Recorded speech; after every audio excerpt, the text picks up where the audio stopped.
What's going on? It's your girl Amber, host of This Is Not Reality podcast. With a crossover episode with My Room's a Mess. Hey, yo. Oh, man. Hey, when I tell you, ladies and gentlemen, I am more than excited to have Amber on the show. And I'm excited to do this crossover episode with her podcast herself. This is going to be awesome. It's going to be amazing. She's an amazing person. She has the craziest art you'll ever see in the world. The craziest. It's not even just the art. It's more like how she portrays herself through her art, too. It's just like...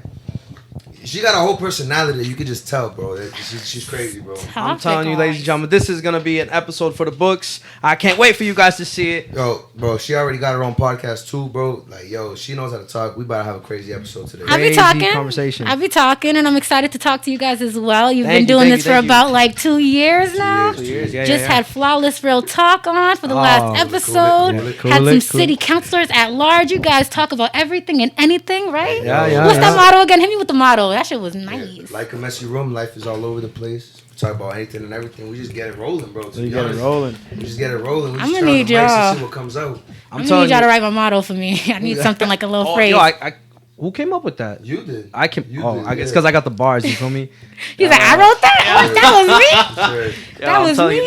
But I was super excited because like Jason was talking about like, yo, we need more girls on the show, bro. And I was like, all right, bro, let's fucking do it, right? Like, and then you literally like hit us up, yo, I would love to work with you guys. I was like, yo, it's literally like maybe like a couple days after you just hit us up. Yeah, I've been known to have some psychic abilities. I heard that you also just like know where to ask. Like you just ask and you get what you want. Yeah, like, not that's shy. Kind of like your personality. Yeah. Which is funny because I'm like I used to be the complete opposite of that. I used to be like, hey yo. I want to talk to that person, but I don't know, man. I get kind of nervous. Listen, I mean, I was always talkative before, but having a reason to talk to people helps. Like, do you feel that? Like, now you have a podcast, so you can go up to, like, random people, like, you want to be on my podcast? But really, it's just us having conversation. But, like, it's on a platform. But, you know, it's really just meeting people. I think that what's funny is, like, this, like, the way we do it is literally just talking, right? We just talk. And I'd be like, just brainstorming while we're talking. I just be like, all right, yo, what kind of questions can I ask this person? Yeah, we be doing thinking experiments. So we did that episode. You said you brought up the city councilor at large, right? Thinking experiment. Thought experiment. Yeah. Thought experiment. That's a thing. It's a real thing. It's in science. It's like, you know, not just in science, just in philosophy. In general, you just think. But so we had that city councilor at large, and like. I had already known of him, and we had him on the episode. So I meet him in person for the first time, like for real. That he knows who I am, I know who he is, right? And I'm like, fuck it, I'm gonna just go up to him, and I start talking to him, and he starts giving me, he's like, first thing he's like, yo, connections, right? Whatever, you know, that's his thing. He's always like, connections is important. He's been saying that since I was little. Connections is important, right? So I go, all right, connections is important. And then I start talking about the war. Oh, I start talking about a guy named Marvin Gilmore. I don't know if you ever heard of Marvin Gilmore. No, who's he? Marvin Gilmore. I love history. Is this history? Yeah, this is history. So Marvin Gilmore, living history. He's like he's a legend. Old. I love that the best. He's a fucking beast. So like we're still trying to have him on the show. Yeah. We're still trying to have him on. So like pretty much Marvin Gilmore is a World War II veteran who like he fought the good fight, but he's a black man in America and like, you know, in the 40s, like, fucking, he came home after fighting in the war, and just, people still treated him like shit.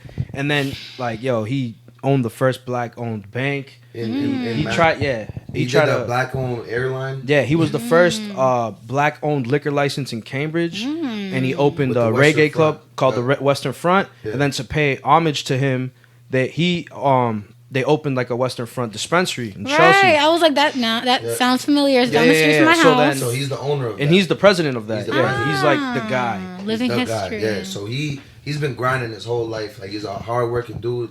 I feel like he's a living legend. Like, you know, like he's on that level. He is, bro. No, like I know, but he doesn't have that kind of like personality known in the whole world like that. You know, like I feel like he's on that level. He's been fighting the fight since day one. Like he has a book. Yeah, I can give it to you if you want to read it too. Yo, he has a book and he just talks about all the struggles he's gone through and this and that, right? And it gets like each level is so crazy. Like so, he struggled, right? So all right, a thing that got me is like pretty much he joins the army, and then he's a black dude from the north, right? He's from Cambridge. He goes down south for basic training, and he finds himself dealing with white people that fucking hate him. But not only that, that's normal, right? I guess. He also finds that like black people from the South fucking hate him because he's educated. Okay. And so the whole time he's at basic training, people fucking hate him because he's either educated, he's an educated black man, or he's just black, right? And then not only that, he's fucking training to fight the enemy, which were the Nazis. So he pretty much was fighting like a war on every fucking front of his life. There's a part of the book where he says he used to sleep with a rifle and his back on the tree so that nobody can run up on him on the back. Pistols too. At school training? No. Or at war? At the war. I was about to say, damn. Yeah, so he stormed Normandy, D-Day. He was there. Like he fucking. So how do you guys find out about him again? Or so he's the owner of the dispensary. Right. So pretty much like when I got hired, they told me about him, and I was like, I'm fucking in here. So you're trying to get that interview? It was. I had it set up. I had it, yeah, and then just things happened, like, and we just couldn't get it done, like timing issues and things like, and on a Marvin side, it just didn't work out. But it's gonna happen. Yeah, I know what that's like. The reason I even brought him up is funny because. So I saw that to Leo. I'm like talking about Marvin Gilmore to him. I'm like, yo, he's a living legend, this and that. He's like, well, I was in the war as well. He says that he was in the war too. Yeah, he was. And he talks. He's like, oh yeah, I had a buddy out in, that I had a friend that he was from some part of the South, right? And he was a white guy. And he said that whenever he's in town, that the city that he lived in, like, yo, you can come, we can chill and I can take you around. But I can't bring you to my house because his family's racist. So he's a white man with a racist family, and obviously, but he has a black friend. So he's not a racist himself, but he has a white family. And we always talk about how racism is something that's taught, right? And it's like, yo, you hate this person, this and that, blah blah blah. Yo, whatever you want to say, right? And I was like, me being myself. I think through this, just bringing myself out, I was like. Dude, that's interesting. I was like, yo, did you meet a lot of people where there's like, they had a racist family, but they weren't racist themselves? Because I feel like that's an important question. Because that's what we need. We need to find people like, yo, how did you be able to overcome the racism in your family to be the way you are today? I'm going to push back. Okay. I didn't think we were going to start with a debate, but let's go there. You may say that they might not have obvious racist ideas. They might not identify how they are racist, but I think that people, if you are raised around all white people, you never ever get to interact with another race. Whether or not you accept them once you get to that age, you don't know what it's like to interact with that kind of person. And so I have not met one person, and I think that the reason why I can speak about this so candidly is because I recognize privileges in my own life. I don't think that there's anyone that has benefited from privilege that doesn't have conflicting perceptions of other races. I think that would be a lie. So his friend might have had some complicated perceptions, but he was working past them. So I guess I see what you're saying, but I don't want to say it like they were the not racist person in their family. I think that they're the person that's combating that racism and constantly questioning. At least not, portraying that, personality. Trying to change it, trying to break it. Because like at the end of the day, maybe. Like he Leo, the city council, he considers him a friend. Yeah. And if you as a black man, I feel, can consider a white man, when you know all the racism, especially during that time, if you can consider him your friend, that means he's probably more likely to be a better person than those type of racist people. Yeah. And I was thinking, I'm like, dude, that's important. Like, and then I started asking him, like, yo, what did how did he grow up? I started asking him mad questions because I'm trying to use that information to then be able to spread that information somewhere else. And again, it's through this shit where I'm just like, yo, ask questions. Thinking. But I'm out of like a dilemma with that because, like, all right, so I understand, like, Leo considers him a friend, right? He himself is not racist, but then his family's still racist, and he's still kind of like abiding to the rules of racism, where like he can't even bring his boy home and stuff. You know what I mean? So it's kind of like I feel like it's like kicking ice under the fridge when it drops on the floor. You're just like kind of like putting it under the rug, like fuck it, like you're just kind of ignoring it. You know what I mean? Like, oh, that shit, it's just there, but it's not. Like that's what I think. Like you're talking about. Like his family being racist. But I do think that's what's special about podcasting, because you don't get that type of nuance in stories in the news. You don't hear those kinds of stories in the news. They try to simplify everything. They also try to sell it to you. Clickbaity, try to get our emotions riled up. So yeah, that's why I love podcasting, because it's like, okay, we do need to hear that there are friendships out there, there are unions, there are obviously biracial people, so there are people that love each other across races. I'm in an intercultural marriage. Like, aren't you mixed too? Like Yeah, I mean, Puerto Rico is just a bastion of mixture. So like, yeah, literally. yeah. I mean, I just think I think it's important to like at least highlight that kind of stuff. Like, obviously it's not the best, but you gotta take into account this is back in like World War II. Yeah. So imagine, Leo didn't fight World War II. wasn't it World War II? Nah, because He might have been born like around Is then. he 70 as well? He's 70, but think Vietnam. about It might have been World War Vietnam. II was in the 40s, bro. He fought in the 70s. It might have been Vietnam. Vietnam? In the 70s. All right, Vietnam. It had to be the 70s. And to be honest- I said World War II. I fought there too. That's what he said. But No, he fought the war. He fought a war. A war. He But probably you know fought what? Nam. That actually, the reason why I'm speaking to you guys, thank you guys for setting up my intro, but the reason why I'm talking to you guys is because I moved to Chelsea about like 3 years ago, and I don't know a lot of locals. And obviously, I know we're in Saugus right now, but you guys are both Chelsea natives. You were born there, spent most of your lives there, and I don't know a lot of podcasters in Chelsea. Are you guys the only ones? Nah. So we're not the only ones. We have shout out to my guy Derek. with all disrespect. With all disrespect, and then that's his name of his podcast. Okay, I'm about to say, like, shout out to him with all disrespect. I'm like, With all disrespect damn. podcast. That's Yeah. the Alright, name. That's the cool. name. 'cause that We was had like him on. that I think you would truly enjoy that episode. That's like episode like I go Yeah. back to sometimes just to listen to like Derek speak. Yeah, I'm he's just a like, he's yo. a very good speaker. Like, Hey. he knows a lot about history. Like I love he just talks about all, and it was during February too, like Black History Month too. So it was like, right? It was February. I believe so. I'm pretty sure Super it was. Bowl February. This whole yeah, year yeah. has been a blur, so it's okay. Yeah. We just grind every week, Bro, That's all I bro. do. Yeah, nah, I was thinking, nah, bro. 2020 was a fucking blur, bro. I did the same shit every fucking day for a year, bro. Eat, sleep, get stressed, call you, complain about the bank, Isn't that bro. what you still do?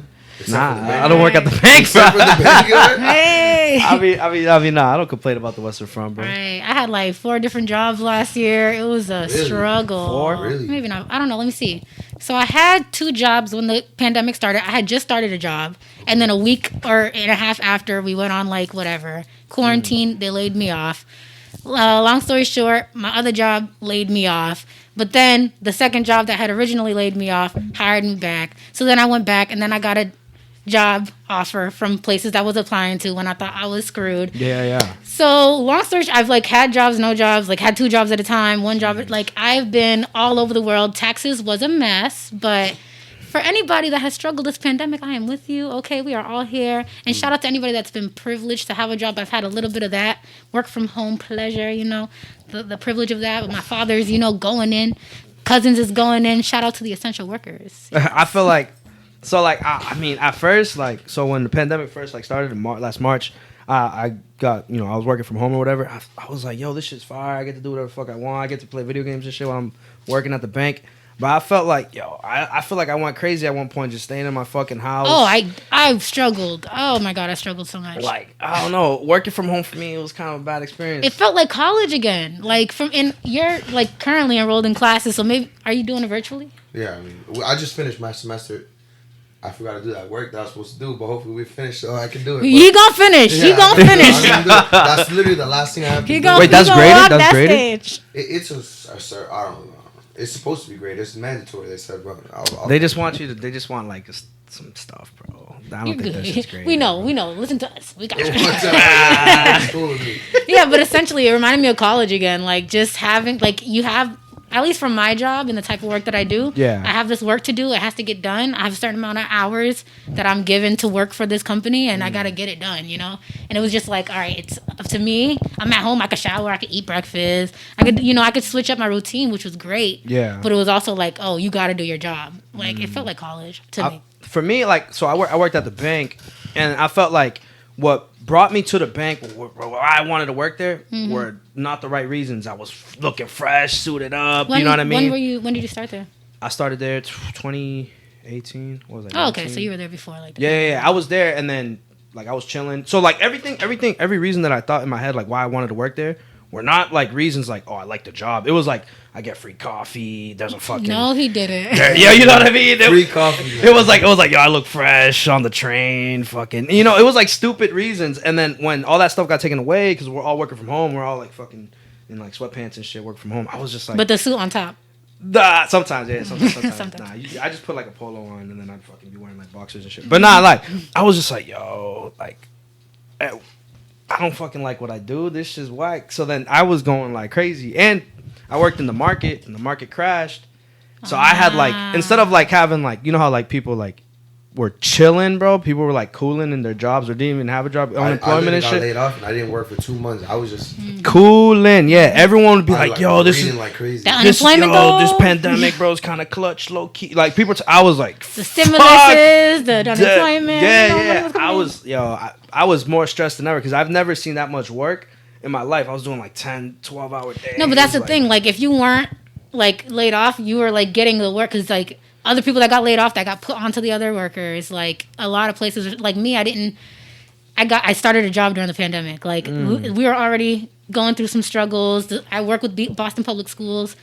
Oh my gosh. Okay. Like the whole school system right now in the pandemic is a nightmare, but we are doing it for the kids. I was gonna say, back in school. The students who had the highest needs were able to go back in the fall, but then there were like large cases, so they would have to go home, back and forth. They would always change depending on like the case levels or something like that. But I think students are starting to go back in person now. A lot of people are back in person now, but the teachers and partner organizations, nonprofits are still remote. So we're teaching to classrooms through the computer. So they're in class, and then you're like, and we are teachers on the screen. I am literally a computer. I am a computer. That's how I've thought about it. I like thinking about it that way. It reminds me of like the movies that we would watch like back in the early 2000s. Yeah. That was like the idea of what the future was. And I am that person. You remember like Ned's Declassified? There was a kid that was on a screen. Oh yeah. I am that. I'm a teacher. That is that essentially. Like that's how my students know me, and it's so trippy. It's so trippy to me. Like I don't know. When I think of 2020, like we've talked about this before. I think of 2020. I think of like it's like fucking. I'd be like, yo, that shit was stress upon stress because of my job. But then I think, yo, we fucking started the podcast and shit, so we got this shit rolling. We restarted, yeah, because we took a break and then we were like, we're coming back soon, sometime. We continue to post, but I love. Kind of consistent. I have to say, I love the trailers. Like you make it very exciting when you come back. It's not like we're just coming back. Like I watched the whole production. You guys are running and jogging and like magic, like cinematography, like on point. That was his idea. That was yeah. Honestly, everything's Vic's idea. Nah, chill. You gotta relax. Nah, Jason's a beast, bro. He comes up with a whole bunch of. He about to make me cry, bro. What did I say? It's all Vic's idea. Cool. It was your idea, wasn't it? Nah, that was my idea, not everything. Nah, I think what it is just we have fun. Like that's literally like not just doing this. Like in general, I think we're just both fun as dudes. Like we just kind of cool it. Like even if we're off the show, it's kind of like earlier we had like a 3-hour conversation today about you. Hey, that's not uncommon. Yeah, and not then uncommon. we also talked about I was talking about like reality and shit like that. I was like, yo, yeah. And then we were like explaining. But what's funny is we kind of have like an ongoing joke between each other where we just kind of try to get each other tight. That's like our thing. Like I don't know if you saw me earlier. I was like, yo, you're a fucking idiot. Like I just call him that because I know it pisses him off. I know it pisses him off. No bullshit. If you weren't here, I would have been like, yo, fuck you, bro. But I was like.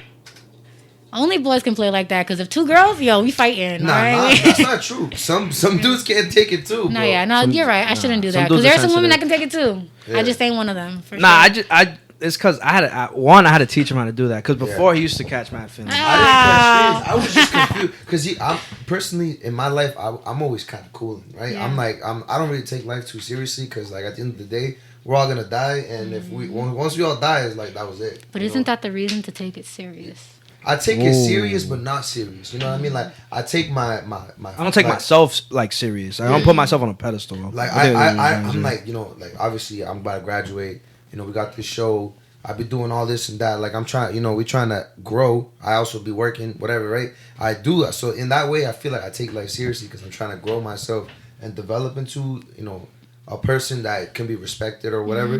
But at the end of the day, like if somebody's like, "Yo, you're a beast," I'm like, I don't really feel it because I'm just another person, you know. Like I don't want to take myself too seriously because if I do, that's when you get ego. That's when you get like, you know, like you feel like you start becoming sensitive, bro. Yeah, like you. It's so easy to bring somebody down if they really truly like believe there's something, right? And then you just be like, oh, poke a hole, and it's like they're a balloon, and you poke their bubble, and then boom. Yeah, I guess there's a balance. Like as someone that steps into like something like this so public, you kind of got to take the responsibility. What do you A mean? little bit. What do you mean? Kind of like when rappers are like, "Hey, I'm not your parent. Like, why are your kids watching my stuff?" But then it's on TV. It's just kind of like, if it's available to the public, then you do have this responsibility. And I'm like, you're studying engineering. You guys both have built this podcast. You both have perspectives on life that could influence people that look up to you. Okay. You know, maybe Yeah. you're a role model, so you should take yourself seriously. I don't know. I'm just challenging you. I think I think that I like that you said that because I don't think I'm a bad role model though, because I think that what I do is actually freeing in a way, right? Because if you don't like take yourself so seriously, right? Let's say we were talking right now about being able to say jokes, like we don't actually get tight because we might joke and push each other's buttons and we know each other's buttons, but at the end of the day, it's kind of like we have. I know it comes from a place from love, bro. Yeah, that, and I think it just toughens your skin, right? Yeah. Like I just feel like, all right, it's not like I know who I am, right? I have a security in myself. So if anybody comes at me any which way, sideways, left, right, up and down, right? Whatever way they come at me, I'm gonna still be able to be myself because I truly know who I am. There's no way for you to come at me in no other way. And I'm so I don't. Do you really feel like you know who you are? Not that. That's a good question though. Yeah, that can go into a 3-hour conversation if you wanted to. And it's dangerous to ask me that question because I don't know. It's hard to explain. So I had a circumstances in my life where I just felt like I didn't know who I was. Right? Like you know you talk about on your show how there's a lot of things that control you in life, right? That if you don't know them, they're gonna continue to control you. Let's say you know you live in an urban community. You know that's what they're called, right? The education systems are not as good in the urban community than in like let's say a suburban area, right? So just from that simple difference, I'm going to have a worse education, be less likely to graduate college, be less likely to get that good job, be less likely to be a middle class individual or higher class individual just because of the fact I grew up in an urban community. So and if I don't know that, I can't provide a better life for my future kid. I can't, you know, tell other people, hey, yo, this is the truth. This is the truth. And that's just one instance. There's millions and billions of things that hold you back like that, right? So when I started college, I literally, like I say, I started college because my mom was like, she was gonna kick your ass. I applied the last day you could apply because I didn't care. I literally genuinely didn't give a flying fadoodle, whatever you want to say. I just didn't care about going to college. I was like, I think it was fear though, but I was lying to myself in a way. So my mom told me to go to college, right? I was like, all right, if I'm going to go to college, I'm gonna pick something, whatever. I was really good at chemistry in high school. Like I went to AP Chem. I got the exam. I passed the exam like crazy. Jealous. I failed Chem 3 times. Yo, what? Two times. It's the numbers for me. Yeah, like this is science, but there's numbers. Yeah, no, it's disrespectful. I think that's why I'm so good at it because I've always been physics disrespectful. Nah, biology was good until the numbers disrespectful. I did nice in biology, and then I never went to chemistry. Both times I took it, and then the only way I passed was because bro, I was like, yo, Mr. D, bro, I need to graduate, bro. Hook me up. But that's a skill, though. You know what I mean? Listen, don't downplay the skill of negotiation. When I was in college, like, I literally did not know that you could negotiate deadlines. Where I come from, and I feel like where we come, I don't know, I can't speak for y'all, but, like, a rule is a rule, and if you don't make it, so sad, too bad, like, you lose. But these people, that's because, and I realized this a couple weeks ago, or maybe a week ago, I don't know, my thoughts just are fluid. But their parents, I feel like or maybe they're used to being connected to the people that make the rules. The owner of the business, the creator of something, someone that leads this or that. For me, I never saw who was at the top. So I didn't know I could change it. I didn't know that you could change things. That was eye-opening for me. And I think it really does relate in a lot of ways to my philosophy. But I remember so vividly the first day that one of my white peers asked the professor for extension. I was flabbergasted. Flabbergasted. And after that day, I was the extension girl. I need an extension. I need this. I need that. And I was getting my grades. I wasn't getting points deducted in college. You don't get points deducted for that unless it's a part of their syllabus.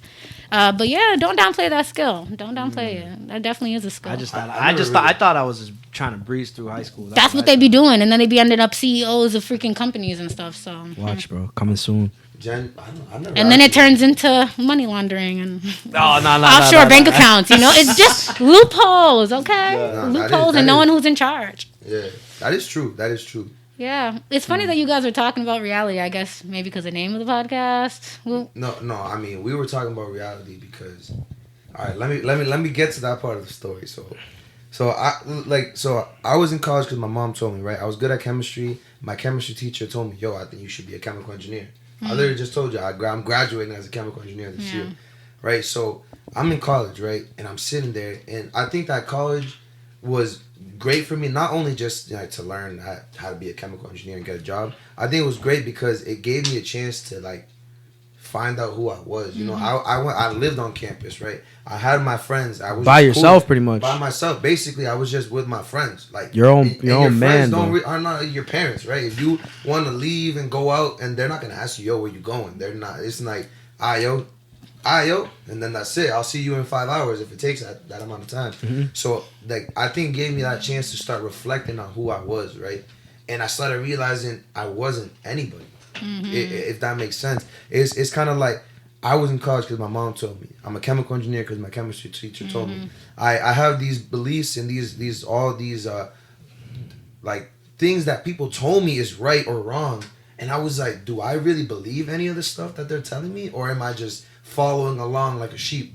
And then I was like, I'm a fucking sheep. I am a sheep. I was like, I'm a fucking sheep, dude. I'm literally, who am I if I'm not just what people tell me to be? Yeah. And then that's when I was like, dude, I gotta stop that. And I was like, the first thing, I used to say to myself all the time, yo, bro, I'm gonna be this, I'm gonna be that, because I can do this, I can do that, right?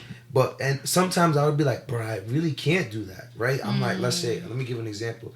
Yo, let's say if we're doing something like math related, I'm like, I always thought myself to be like really good at math. And if I couldn't do it, I would still be like, I'm still good at math. But I'm lying to myself in that instance because you don't want to make yourself feel bad. I didn't want to make myself feel bad. Or hit yourself with the truth. It was my own ego that was telling me I can't tell myself that I'm less than I am. And then I was like, but why am I going to lie to myself? Why lie to myself when the only person that I should be truthful with myself is myself? Because I'm the one that knows myself. If I don't know myself, continue to lie to myself, I'm never going to find out who I truly am. So there was a day I literally was sitting there, I was like, I'm going to stop lying to myself. And then once that happened, my whole reality turned upside down, and I was just like, I don't know anything about myself. And then it started like a 3-year journey of me building blocks to build myself who I am.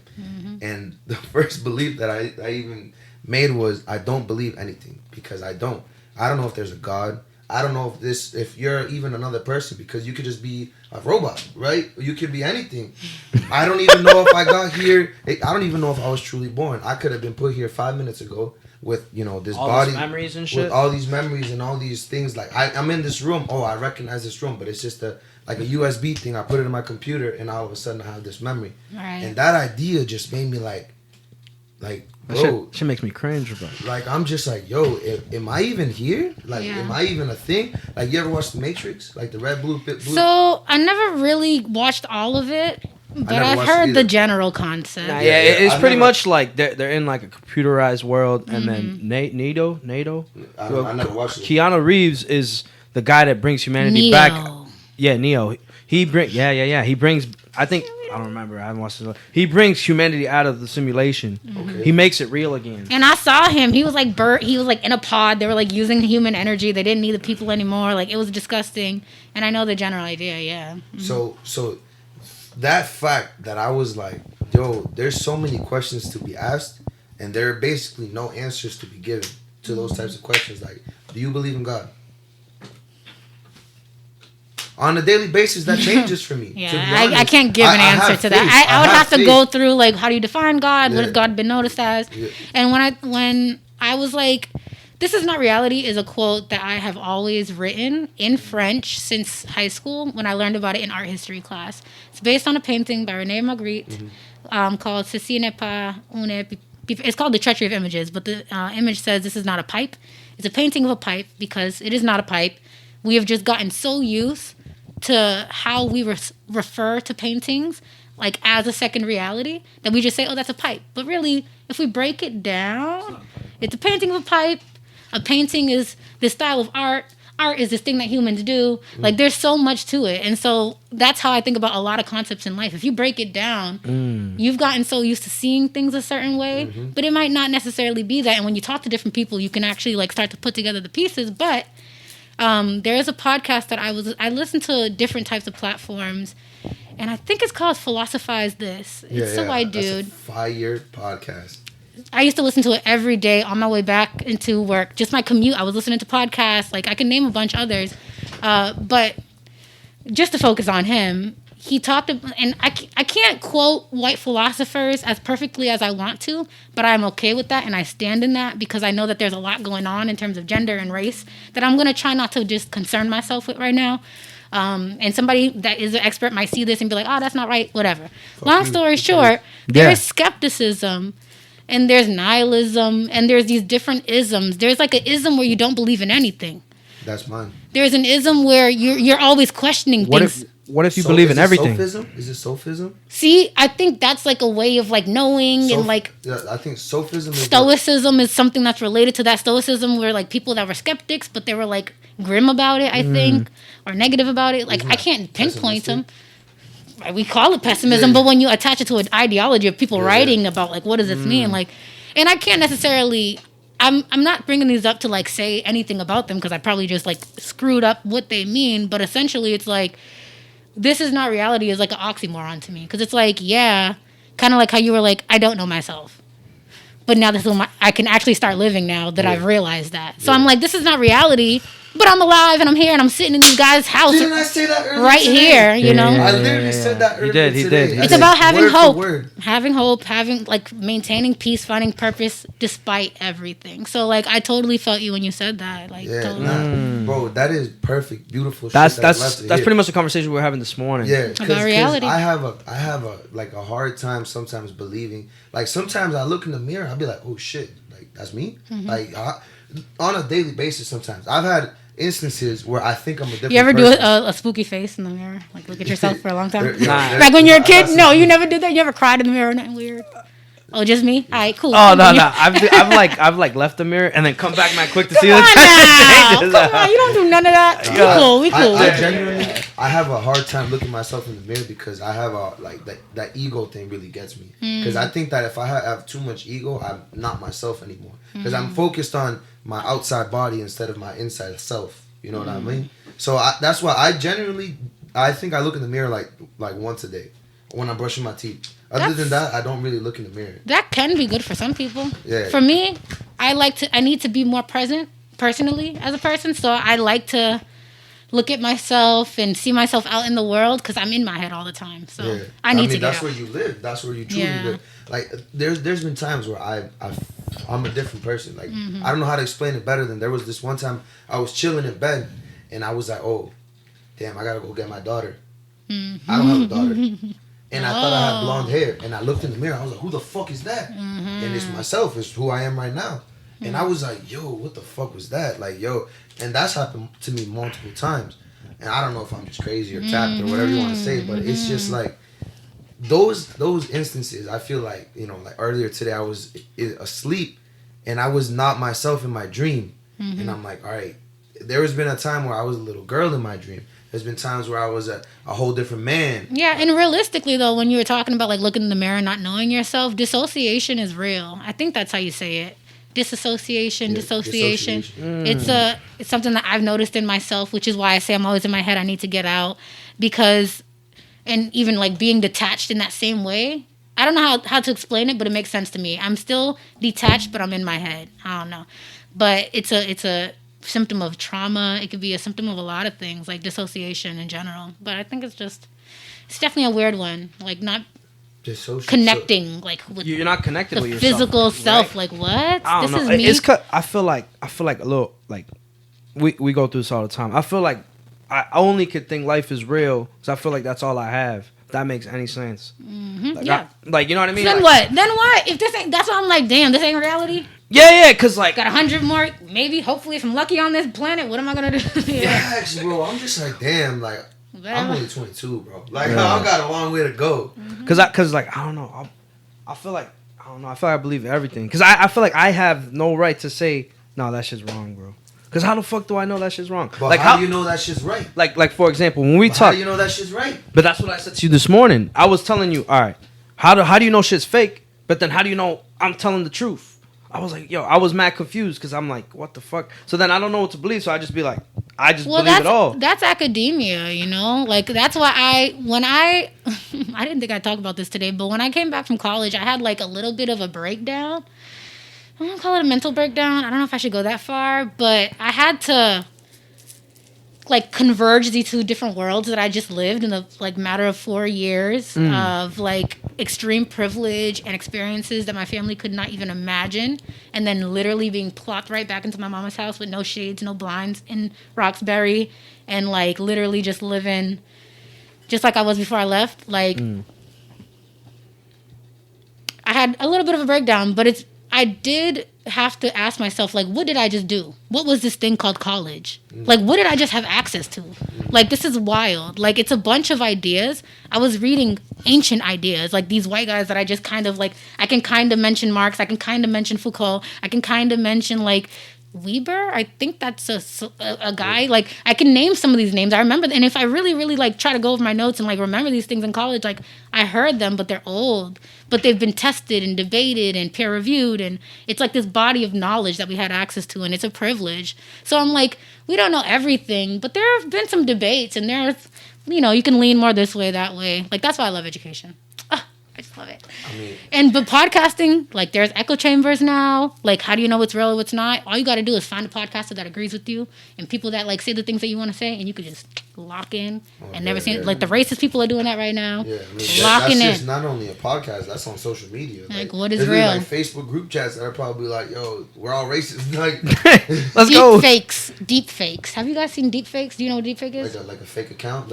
No, it's like the images or the videos, like Obama, but it's not really Obama. They just patch together all the different recordings that they ever had of him speaking. And they like fucking make him say stupid shit. Yes, like that type of stuff. Like the fact that that's even a thing nowadays is like, okay. Take the time to do that shit, because I've seen you edit, bro, like little 2-minute videos. Imagine fucking clip by clip by clip of But the Barack thing Obama is, they have apps now that do it. Oh. Haven't you seen your cousin put their face on like Cardi B and they're like doing the Beyonce dance and stuff like that? Those are deep fakes too. So it's like reality is gonna get harder to pinpoint. Exactly. And especially with like video games But I and trust- shit becoming more and more like realistic, VR, bro. that's what I'm saying. Oh my god, VR. Like So imagine the graphics that you see like in Call of Duty where you think, oh shit, this looks nice. Imagine that shit, like, you know, you put like a fucking. Have you put that on before? A VR? I don't want to, bro. No. That's just trippy, bro. I got that shit. If you want to try it today, I got that shit. Look a good one. Yeah, it's the PlayStation one. That shit's Because I've done like the cardboard one that came with the Samsung. I've seen people do the Microsoft one, but that shit look whack. The one in the mall, Prudential, where the dudes are like doing the sword and I shit. didn't see still that. crazy. That shit's crazy, bro. It's still because you know how you can see. So you can see right here. I can see the TV right there, and I can still see the painting right here. Right? I can still see this. You don't have this right here. peripherals? You have peripherals. Oh. In a regular video game, it's 2D on a TV.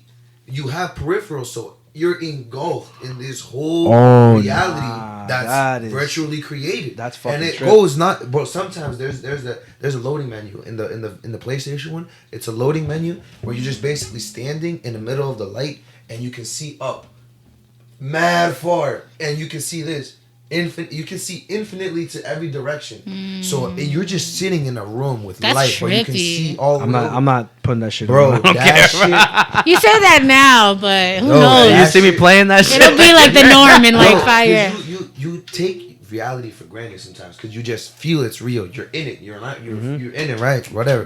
You know, whatever. You're in reality, right, bro? There's a game where you like shoot guns, right? You can shoot the gun, blah blah blah blah. And there's a table in front of you. This is what I did. I was like, damn. I was like standing the whole time. I was like, The table wasn't there. I thought it was really there because I could see it. And it's like I trust my reality so much, what I see, that I literally just thought the table was I think there's like a place. I saw some videos of like a place, and maybe it was just an activity for video, but they had VR and they were like on an obstacle course, and they were literal like, I don't think they ever could fall. It was like literally like 5 inches off the ground, but they were on planks. So every time that they felt like they were falling over, like it really felt like they were about to die. Like it's like I don't think I'd do that. No, not at all. It's like what's that shit like you see like in like it used to be in Good Times. You guys ever went to Good Times? Yes, I did. Yeah, you remember that roller coaster That was shit? the only time I was ever on this side. You remember that roller coaster shit? You put the curtains right here. It's mad dark in that Yeah, little thing, yeah, and then it's a fucking roller coaster, and you're like, yeah, and you're actually catching like adrenaline and shit. That shit was like trippy too. Imagine a fucking thing where you could fucking see infinite amount of space and shit. Dude, that shit is trippy though. But that's what I'm saying. Like, yo, that could be this. That could be this. Like I'm telling you, that time that I really like, I genuinely felt I was a blonde man with a daughter. Genuinely felt it. And then when I looked at myself and saw myself for who I truly was, I was like, what the fuck was that? Like, yo. He was like, my life is boring. What if I that want was to be a like podcaster. What if that was like your past self fucking coming out? All right. So then you know my ideas. Yeah, right? yeah. From that Logic That's why I shit. brought it up. Yeah. Yeah. So you know who Logic is? He's A rapper. Yes, he's a rapper. biracial guy, yeah. Yeah, biracial. Yeah, that's how everybody knows. So Ain't that all he raps about? Apparently, supposedly, that's the allegedly. joke. It's not though. It's not. He's a very good, in my opinion, he's a very good rapper. Right, whatever it is. But so the reason I even brought him up, right? So there's his album called Everybody. There's a you should listen to it. Really, it's like an interlude, no? It's an interlude called The Waiting Room. Yeah, I like a good album. So It's an interlude called the album is not only about like it explores a bunch of different ideas, but the main one was one day my friends, we were chiefing it, right, and they're like, "Yo, listen to this." I had never listened to it. It's the same album with the "I Don't Wanna Be Alive." It's like it's literally the song. It's the interlude right before that song, right, and it's called The Waiting Room. They play it for me, and it's about a guy that just died, right. He dies and he's meeting God, and he's meeting God, and God is telling him. And the voiceover is amazing. It's Neil deGrasse Tyson. The voiceover is Neil deGrasse Tyson. You know who that is? The science guy. yeah, he spoke at my college. Yeah, Wow. he's cool. I liked him a lot. You. That day, I fell in love with him. After that, not so much a fan, but continue. Yeah, so he's the voiceover, right? He's God in that situation. He talks, right? And the guy He be feeling like God. Yeah, anyway, continue. Sorry, I have my Yo, chill. Neil deGrasse. Yes, he said the interview. Yeah, so he goes, they're talking about he's like, so he dies and he's like, all right, so you're saying this is a waiting room? He's like, what am I waiting for? He's like, rebirth. All right, so reincarnation. You're getting reincarnated into new bodies, right? And he's like, all right, so he's like, yo, why, what? Like, I'm sending you back. So he's a black man. He dies the guy dies as a black man. He's being sent back to be a slave owner, right? So he's like, why are you gonna take me, a black man, to be a slave owner? He's like, yo, You've been everything, bro. you've been, and he basically says like, yo, you've been everybody. And he's like, what do you mean? He's like, I'm Jesus? He's like, yeah, and all of his disciples. He's like, I'm Hitler? And he's like, yeah, and the millions of people that But he's when murdered. Kanye says he's Jesus, everybody flips the shit, said right? he's Jesus. He said he's Jesus. He did. He's Jesus. I just told you who I am. Oh God! but The goat. But the idea is that you get reincarnated into these bodies, right? And then eventually the idea basically becomes you're everybody. It's one being that just gets reincarnated into Vic, into me, into Amber, into the person watching right now. And it's one person just learning and developing into a new person, and this and that.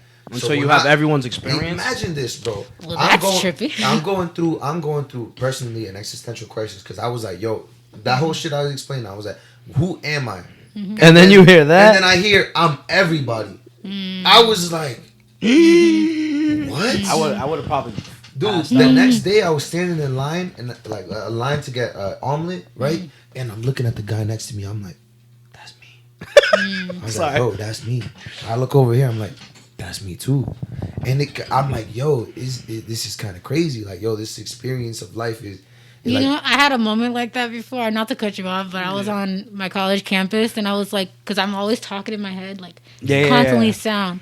And I took off my headphones and I just looked at the campus and I saw hundreds of people walking around and it was quiet. And I was just like, but they're all talking in their heads too. And then I just started tripping out. I was like, oh my God, I know they're all thinking, but it's so quiet right now. Like we all have our own thoughts and our own But lives. how do you know?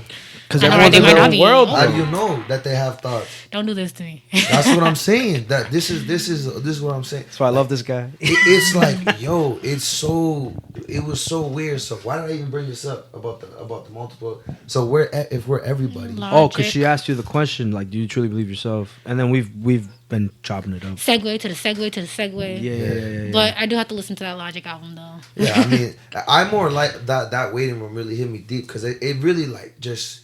I don't know if it's true, right? Again, this is go back to that. I don't really believe shit. Like I could be this only person in this world. That's actually what sophism is that you're the only being that's true, and then you guys are just you're just making shit up in your head. You guys are just projections trying to give me lessons or whatever you want to say. Then there's the idea that I'm not only me, I'm also you, Mm-hmm. But then there's the idea, what if reality is that you're Amber, I'm Jason, and that's it. You know, that's ended. And what if we die and it's black and that's it? I feel like that might be it. That might be it. I feel like be. us as humans, we think so much, right? Like the fucking constant thoughts in your head. I feel like we conspire against ourselves. Like we just come up with some crazy ass shit, and then we start believing it, bro. It's not only that though, because sometimes it's corroborated by feelings that and it's sometimes proven. Yeah. Yeah, like that one time that we were like, yo, fucking going crazy. But we've done that many times. You remember the fucking airplane? We thought we saw God's light, bro, or something. Yeah. Was it the little thing that be shining like that? Yo, all right. So From pretty the much, clouds? should I say this story, bro? Yeah, Like yeah. full out, like Wow. truth. We were fucking chiefing, bro, at the beach, right?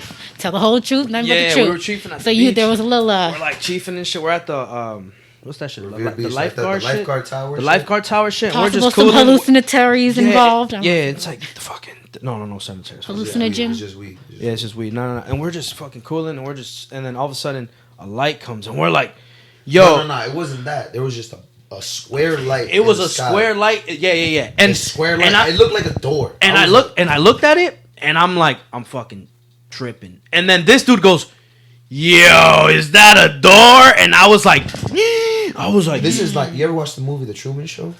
Yes. yeah, you know. So you this know is the, like right after I watched The Truman Show. When you know the idea of The Truman Show. So I'm like, what the fuck is that? yo, and we start chasing the fucking light. You start clawing at the sky? Nah, you messed up the Oh, story. I messed up. Go. So we were sitting there and we're watching the light and it's just staying. It's just there. It's just the box in the light, right? It's not moving at all. And then we're just looking at it, and then it shines the whole fucking beach. We're the only dudes on the beach, and it shines the whole fucking beach. Yo, and then eventually, it's an airplane. It passes by.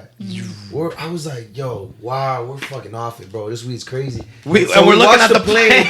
go over. We're like, damn. I look back, it's still there. The light is there The again. light is still We're there. like, yo. I was like, and then this dude, we just broke the fucking simulation. And it's not the airplane lights because those are like streamed and like circles, unless they're making new like modern I don't know. geometric angular I think ones. Because it was a foggy day, and it was like the fog light of the plane. Engineer. Yeah, Yes. there's like you know how Angles. It was fog foggy. It light? was foggy that day. It That's was foggy facts. that day, so I think That's it's like facts. that extra light that they put on for the airplane so they can see in the fog. So we see the light again. We start fucking hauling ass to the light. and then it's another plane. It's another fucking plane. Bro, I was like, yo, this shit makes The no universe fucking was messing with you. sense. I know, yo. So this is what I think. It's just weird that, like, you ever had like a feeling that you're like whoa, like that, like a I don't know how to explain it, like a whoa type of feeling. Like an out of body.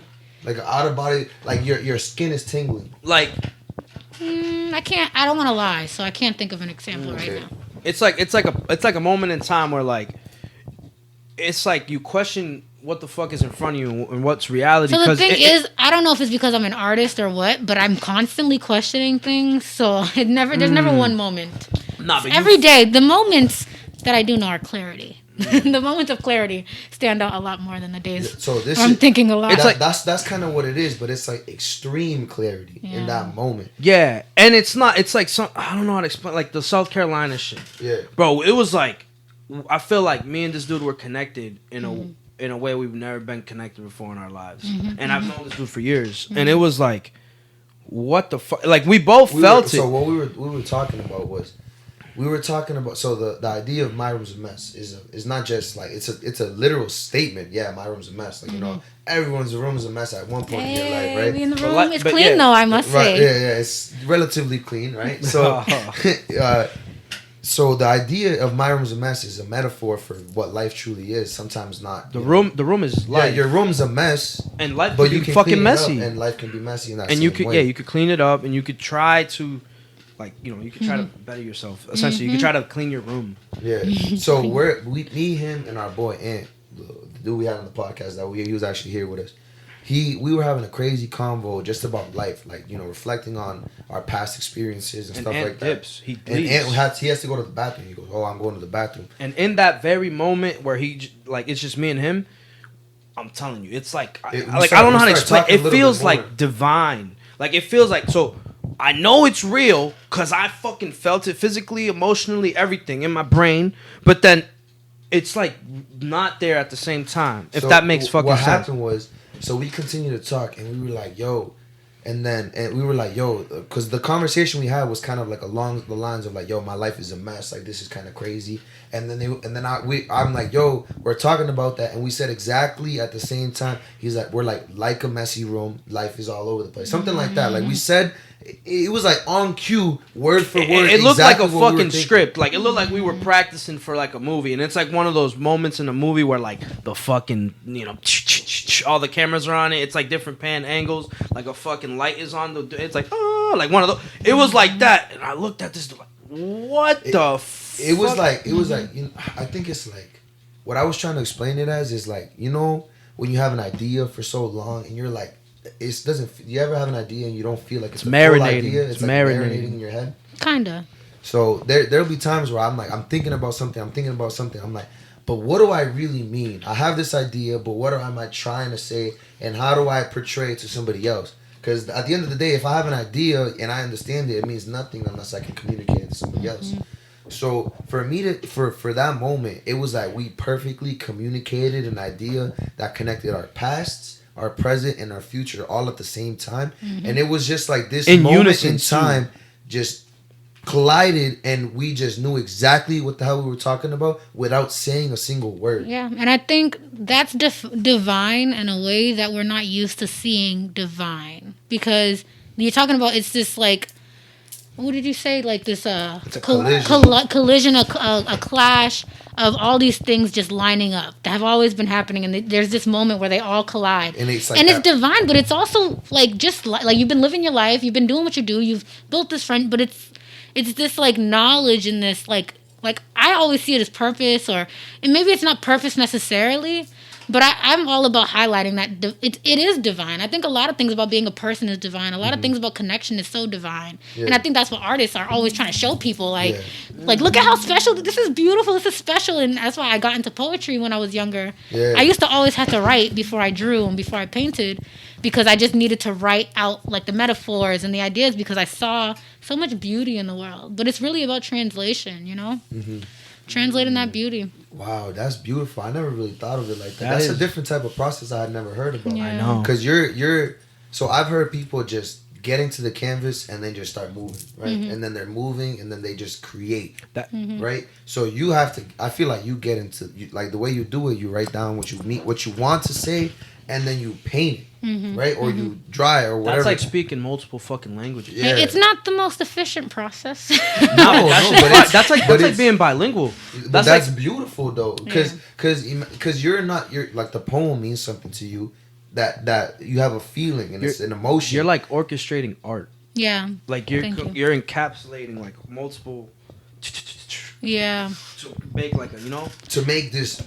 Wow. And that's how I like to think about it too. But you know, people have their different processes. Like maybe they're not writing, but they're definitely holding these concepts in their heads and playing with them. Maybe they're literally touching the paper. Maybe they're, you know, painting something, cutting it up, doing it over. Because that's definitely a question I had. Because I want to like know what goes through an artist's mind when they're going. You know what I mean? Because the stuff that you make, your art is fucking beautiful. Deadass. I'm not even just saying that because you're on the show. I'm not even like deadass. Like I'm like, yo, this shit's amazing. I'm like, show my coworkers and shit. And I want to know like.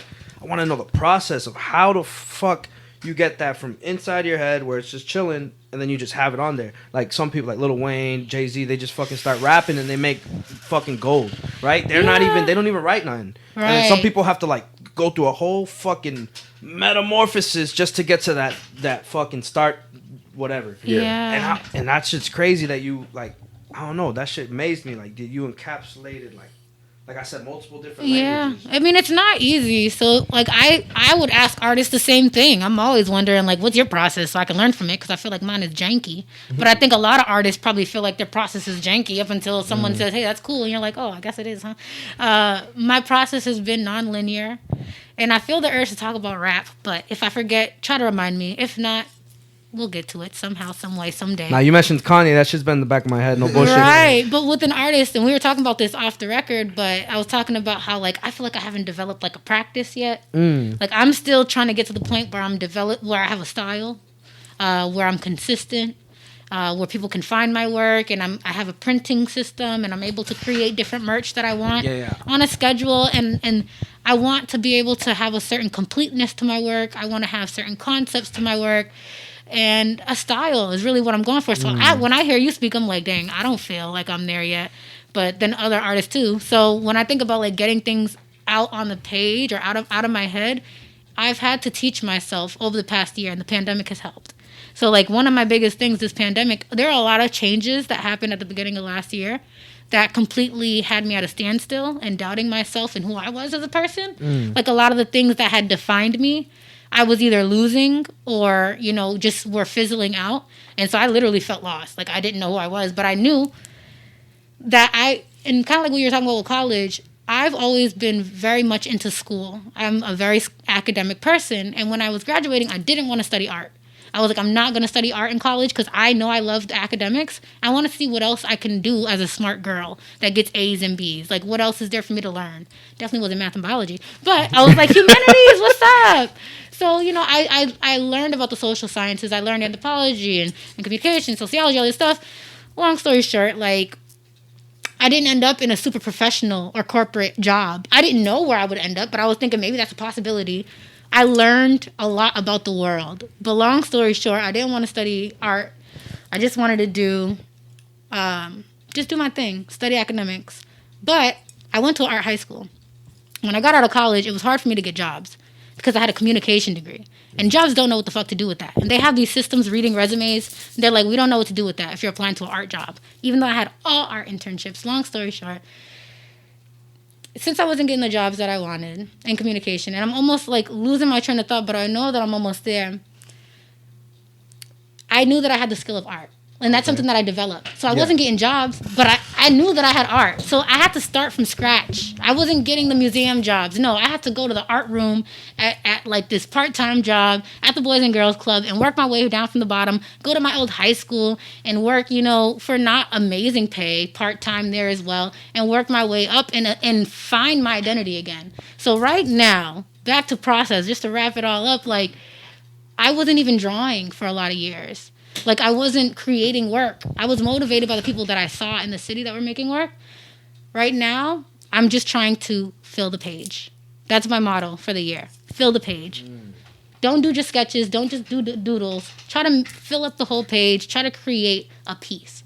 I've detached myself from concept. I won't try too hard on concept because I'm a fine artist and I love painting and charcoal and figure drawing and observation. I'm all about textures and style and technique. So I don't want to stress myself out too much on concept.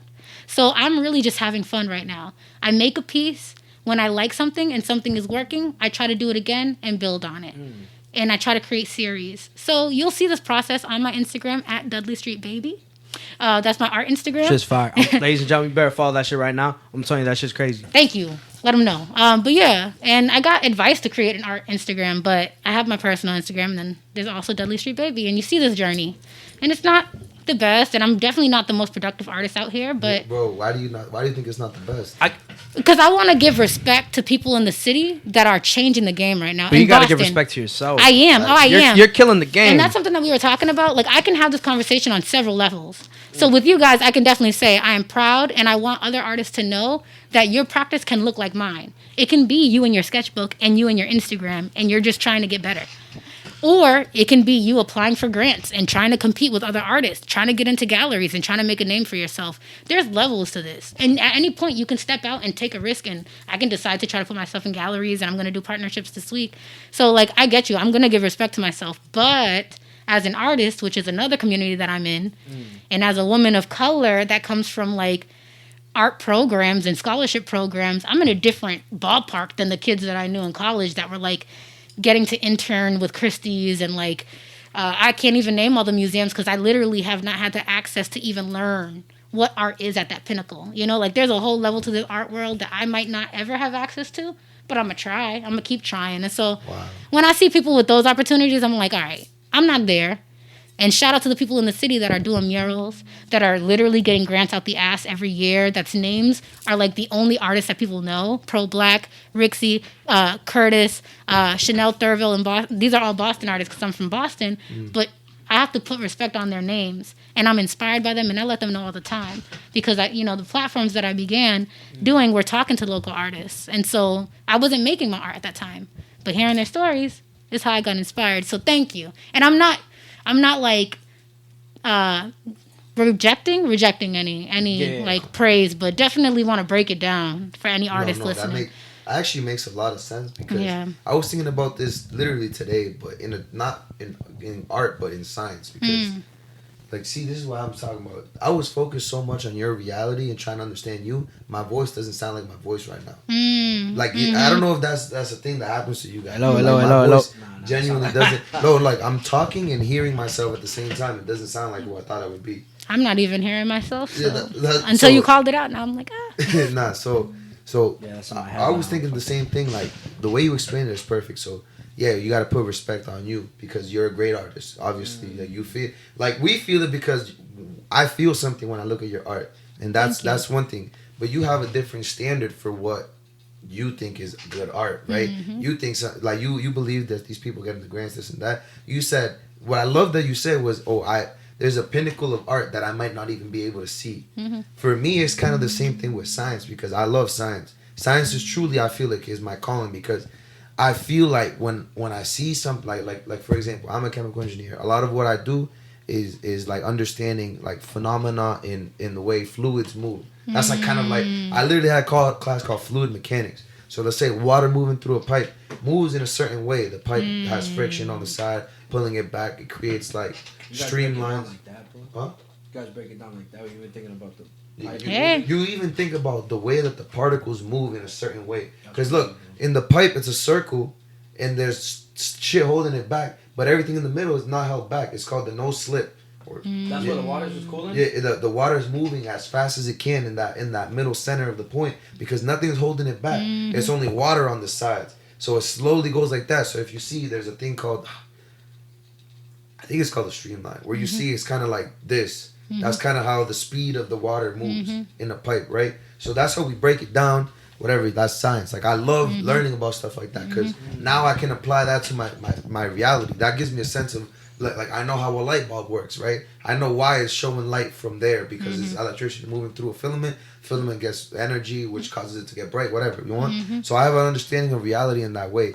But that's understanding science, but that's not science. Doing science, and that's where I think what you mean with the levels, because you could be in a laboratory and shit. Because I could be in a lab, freaking creating solar panels that are gonna change the whole entire world. Exactly. Right. I could be with Elon Musk creating Teslas, or I could be, just reading science. Like those are the levels. That makes and I'm like, sense. oh shit, like it's totally. I understand what you mean by.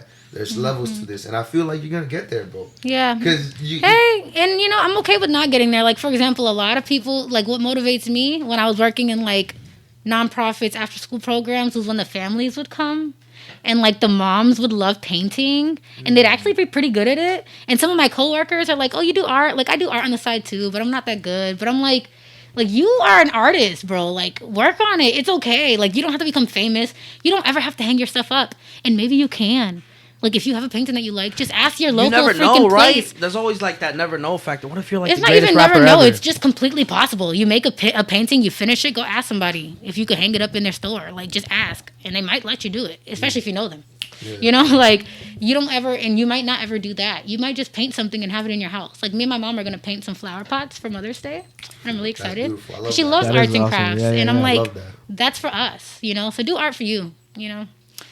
And that's what I do in my jobs too. I'm like, give art to people, and I want to do some more creative things with Chelsea. So hopefully more. Definitely coming soon, ladies and gentlemen. I feel like I don't know. I don't have like the science or the art, but I feel like this is like my world. Yeah. This podcast and shit. Like the way you guys are saying, like, there's levels to it. Like, yo, I don't even listen to music like that no more. I watch so many fucking podcasts.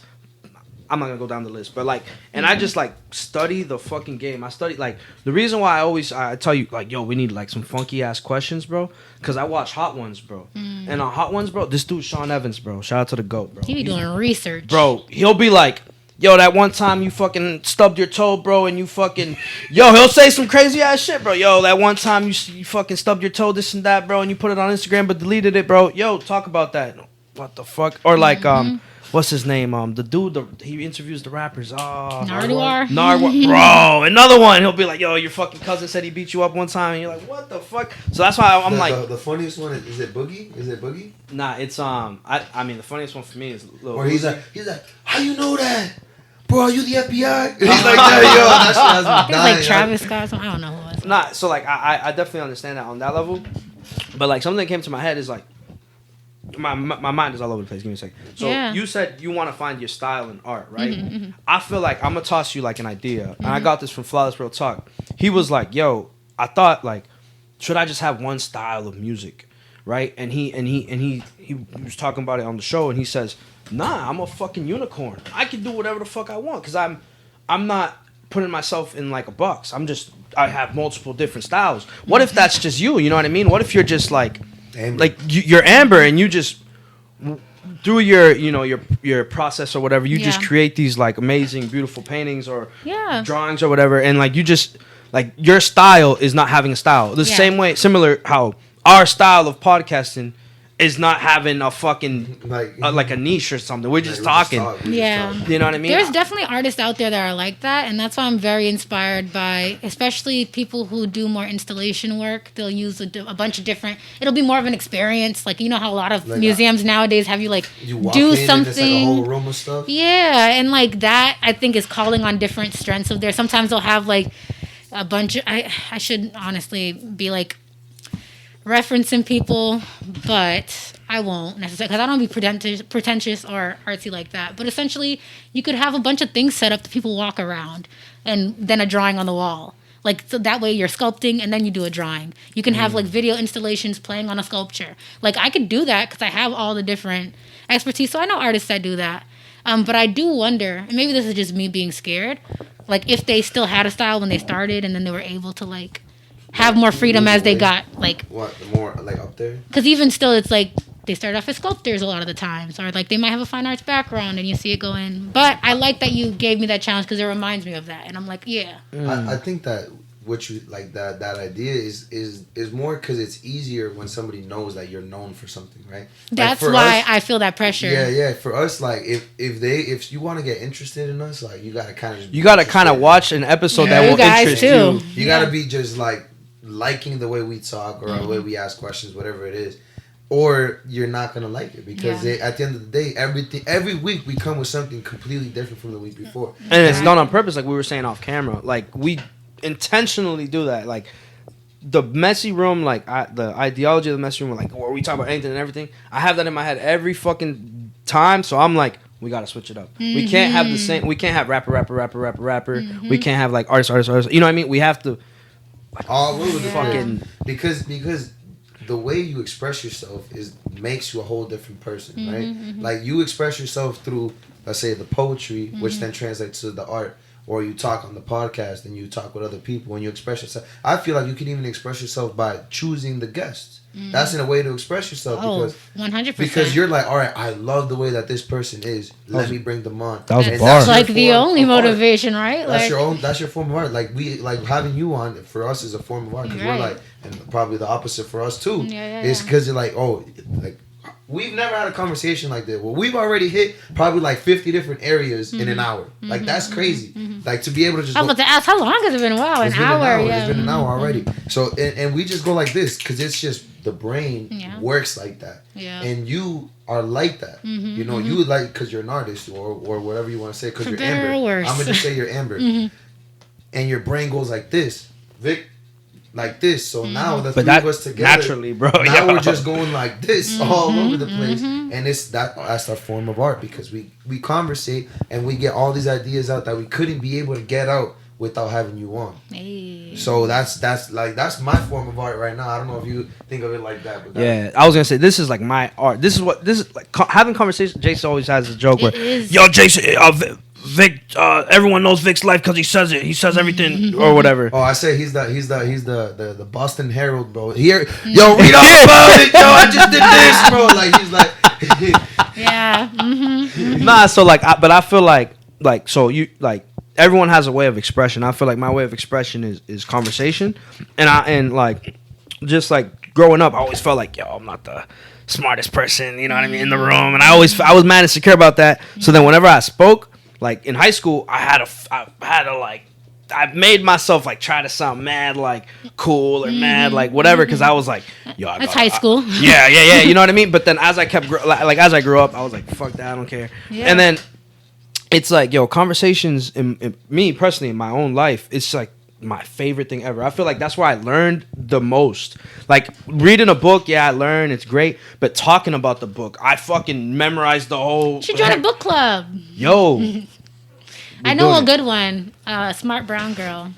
Great book club. You guys can still join. yeah, and it's like not only do I love the conversation of it, you know what I mean? Reading, so I like reading like philosophy, like science. No, they're deep. No, They're listen, she's deep.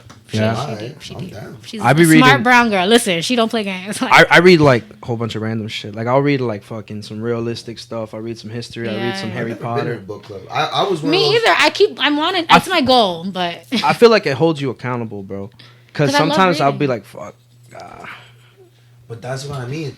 That's like school. Like I used to bash on reading when I was in high school. I literally like, it's funny because my friend Nelson, he literally was a reader from like, I know him since the 5th grade. Right? Nelly, like Yeah. like Nelly. 5th to 12th I grade. love Nelly from around the block. 5th to 12th grade, he was like, he read like books all the time. Yo, read this, Percy being a Wallflower. Yo, read this. Yo, freaking I don't know. I read that book. I read Percy Being a Mad Wallflower. books. He would be like, yo, read this, read that, read this. Bro, I love reading. And I'd be like, you're mad. You're a nerd, bro. You like reading. I yo. loved reading. Yeah, but I think it was because the idea of reading for me was just, I have to do it because school told me to do it.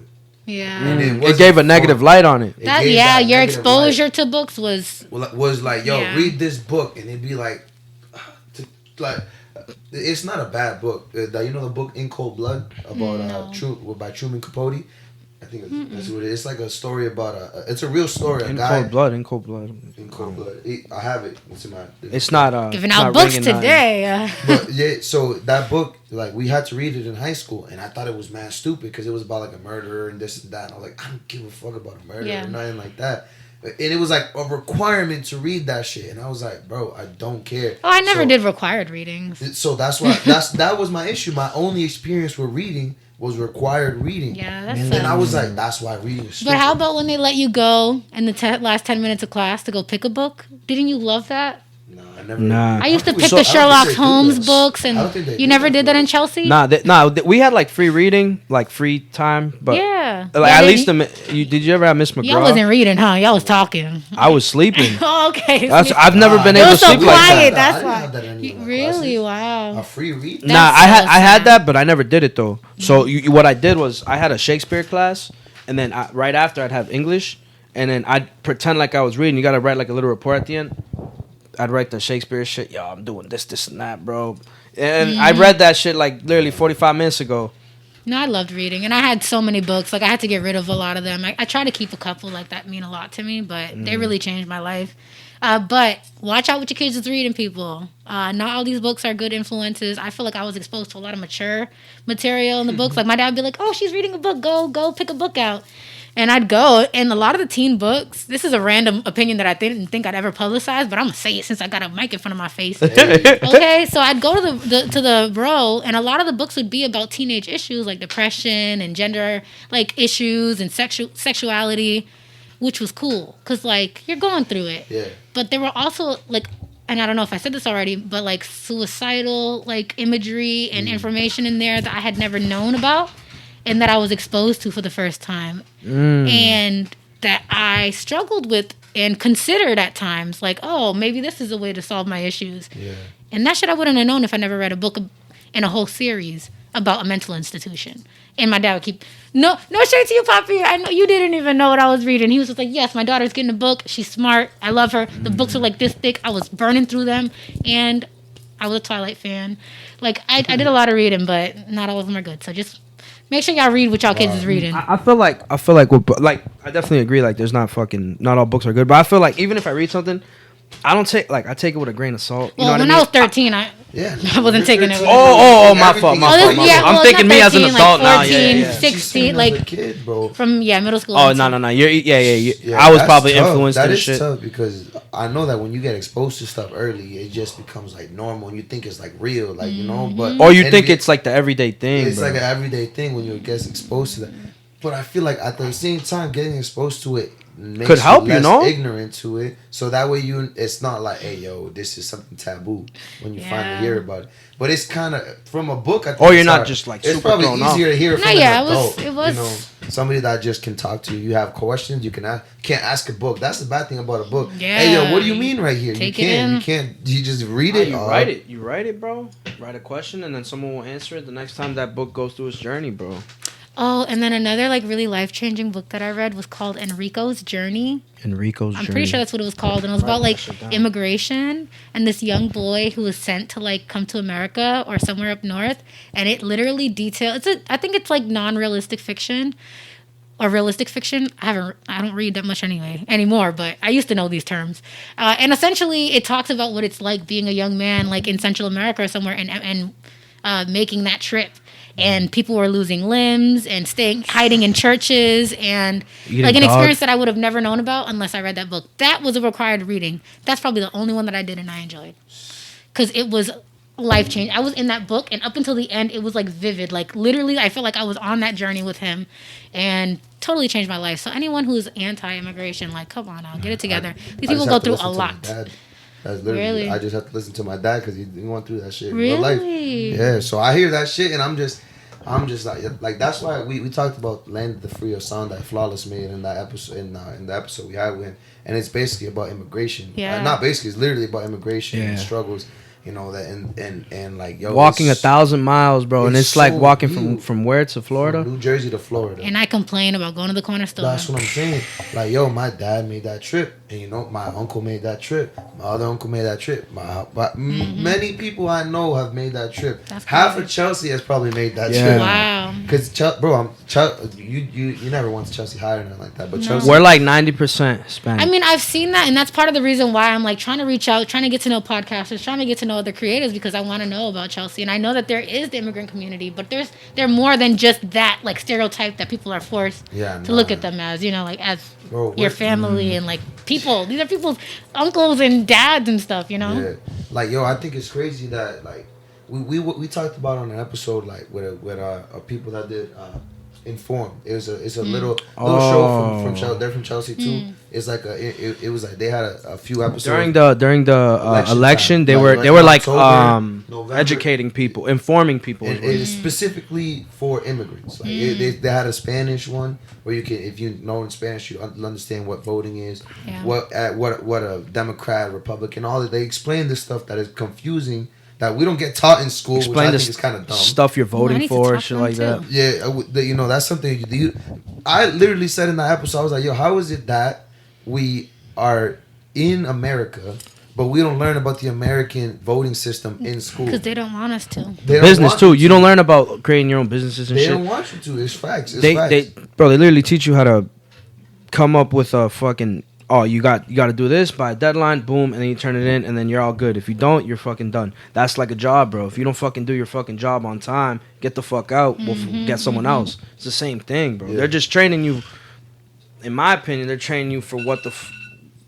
Oh, is that my alarm? Sorry, yo, guys. I got PTSD. Yo, look at my hands, bro.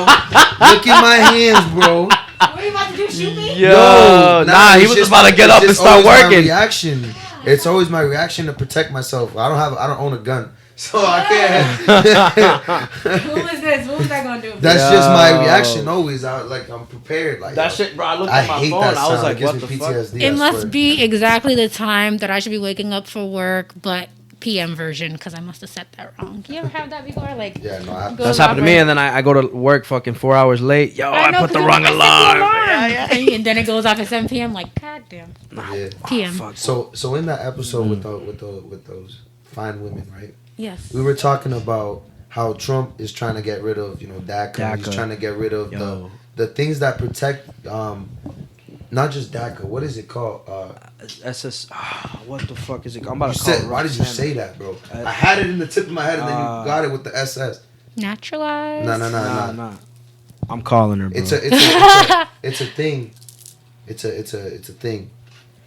I'm calling her right now, bro. Oh, I hope she- TPS.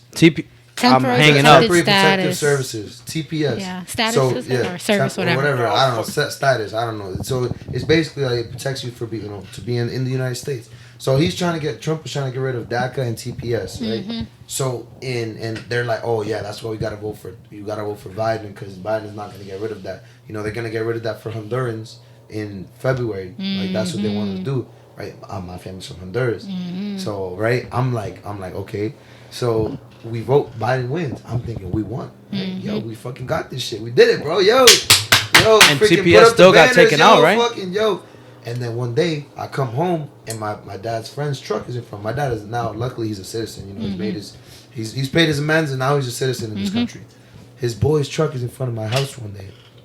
But his boy's not here. I'm like, where's he at? And he's like, oh, he's not here. I was like, oh, why is his truck out front? He's like, oh, his TPS got taken away, so he lost his license. He can't have a registration on the car. He can't park his car on the street, so he had to come park it in front of the house. And I'm thinking, yo, I thought we won.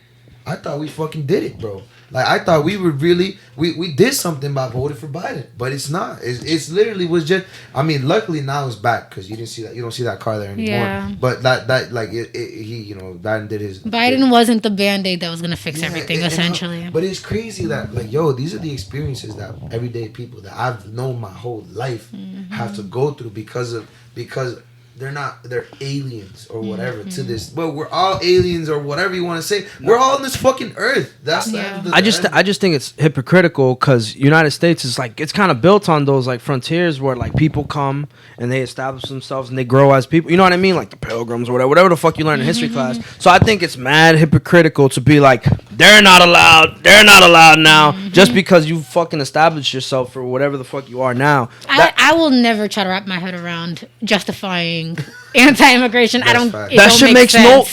It doesn't make sense. And then like when I'm talking with Jason or whoever, I'd be like getting riled up because it doesn't, like I always say 1 + 1 = 2. That's how I think. I try to simplify it to the point where it's like, boom, all right, that makes sense. Some shit that our fucking country does, it makes no fucking sense to me, and I'm just like, how the fuck does that make, bro? They will literally say, like, some guy was, I don't know what his name is, I don't care, but he was important. Rick Sanctorum. I don't even know. Long story short, he said there was nothing before the Pilgrims came. Yeah, they were Native Americans, but they're not really part of American culture. Like, they just erased everything. So, we ain't gonna give them nothing. Are you, what? Right. That shit makes no sense. You literally fucking conquered land, bro, that was not yours. It's like no one was here. There were people here, but not really. I wouldn't look the way I look right now if it wasn't for those people that were there before. Me either. Yeah, literally, yo, I wouldn't look. I would look like cookie cutter. Vic's like, I'm a little brown. I was like, he's like, I'm gonna watch out. Like, yo, it's just weird. Like, yo, this is just life. This is why I say I don't take myself too seriously. Yeah. Because at the end of the day, this is just life. How am I supposed to consider myself better than somebody else when we're all gonna be 6 feet under one day, or burned up in a vase in somebody's or donating house. all your organs for whatever. Whatever. I know. I did that in high school because I just thought it was a nice thing to do. Now I'd be looking at it like, oh my god, I really did it. I am really. As soon as I die, they're gonna take me somewhere, take everything out, and then they'll stitch me up and bring me to my family. Like, wow, I'm really gonna give all this away. I guess I ain't gonna be using it. So. Yeah, I wonder if I could change it. But like I feel like that's because there's like they take themselves to be something when in reality we're all really nothing. We're just humans. That just breathe and live, and we can do this thing. That's right? sad. They take themselves too serious, bro. Never try to justify them, but I can always admit to my wrongs. And when I studied abroad, I made the deliberate choice not to go to a quote unquote third world country. not to go back home, not to go to Puerto Rico, not to go to Cape Verde. I wanted to go to Europe, and I just wanted to relax. I was getting a scholarship. I was in a city. Everybody's like, you should go somewhere and learn what it's like. I went to the Czech Republic. And everybody's like, you should go to Africa. Like, why are you going there? Like, I heard in the Czech Republic, there's a thing called Womanaya, where it's like a country of women. Is that true? Ooh, I don't know about that one.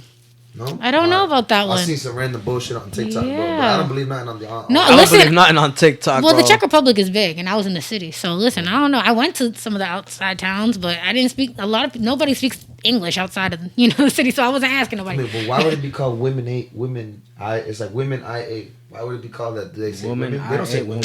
It probably means something else. You never seen something in another language that looked like something else? Yeah, maybe. Yeah, it might be. But who knows? I'll look it up. That would be interesting. But people are like, oh, go to Africa, like, know what it's like to live a struggle or something like that. That's how people would pitch it. And it would usually be like privileged students that were like, that's why they would do these trips, and take pictures with kids and act like they're doing something.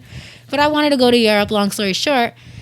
And I felt like I made a good choice. Like, I was happy in Europe, but I did get the chance to go to Ghana this past winter because my husband is from there. And the first, I had two different experiences because I don't leave the country a lot. But when I went to Europe, my Americanness was, constantly commented on. And I'd never felt, because, when you're America, you're Puerto Rican, you're Cape Verdean, yeah. you're something else, but you're not American quite. Like, you are, but you don't think about that. They put you in an American box? Yeah, for the first time in my life in Europe, I was in an American box. That was strange. And then when I got to Ghana again, they're like, oh, you have the most powerful passport in the world.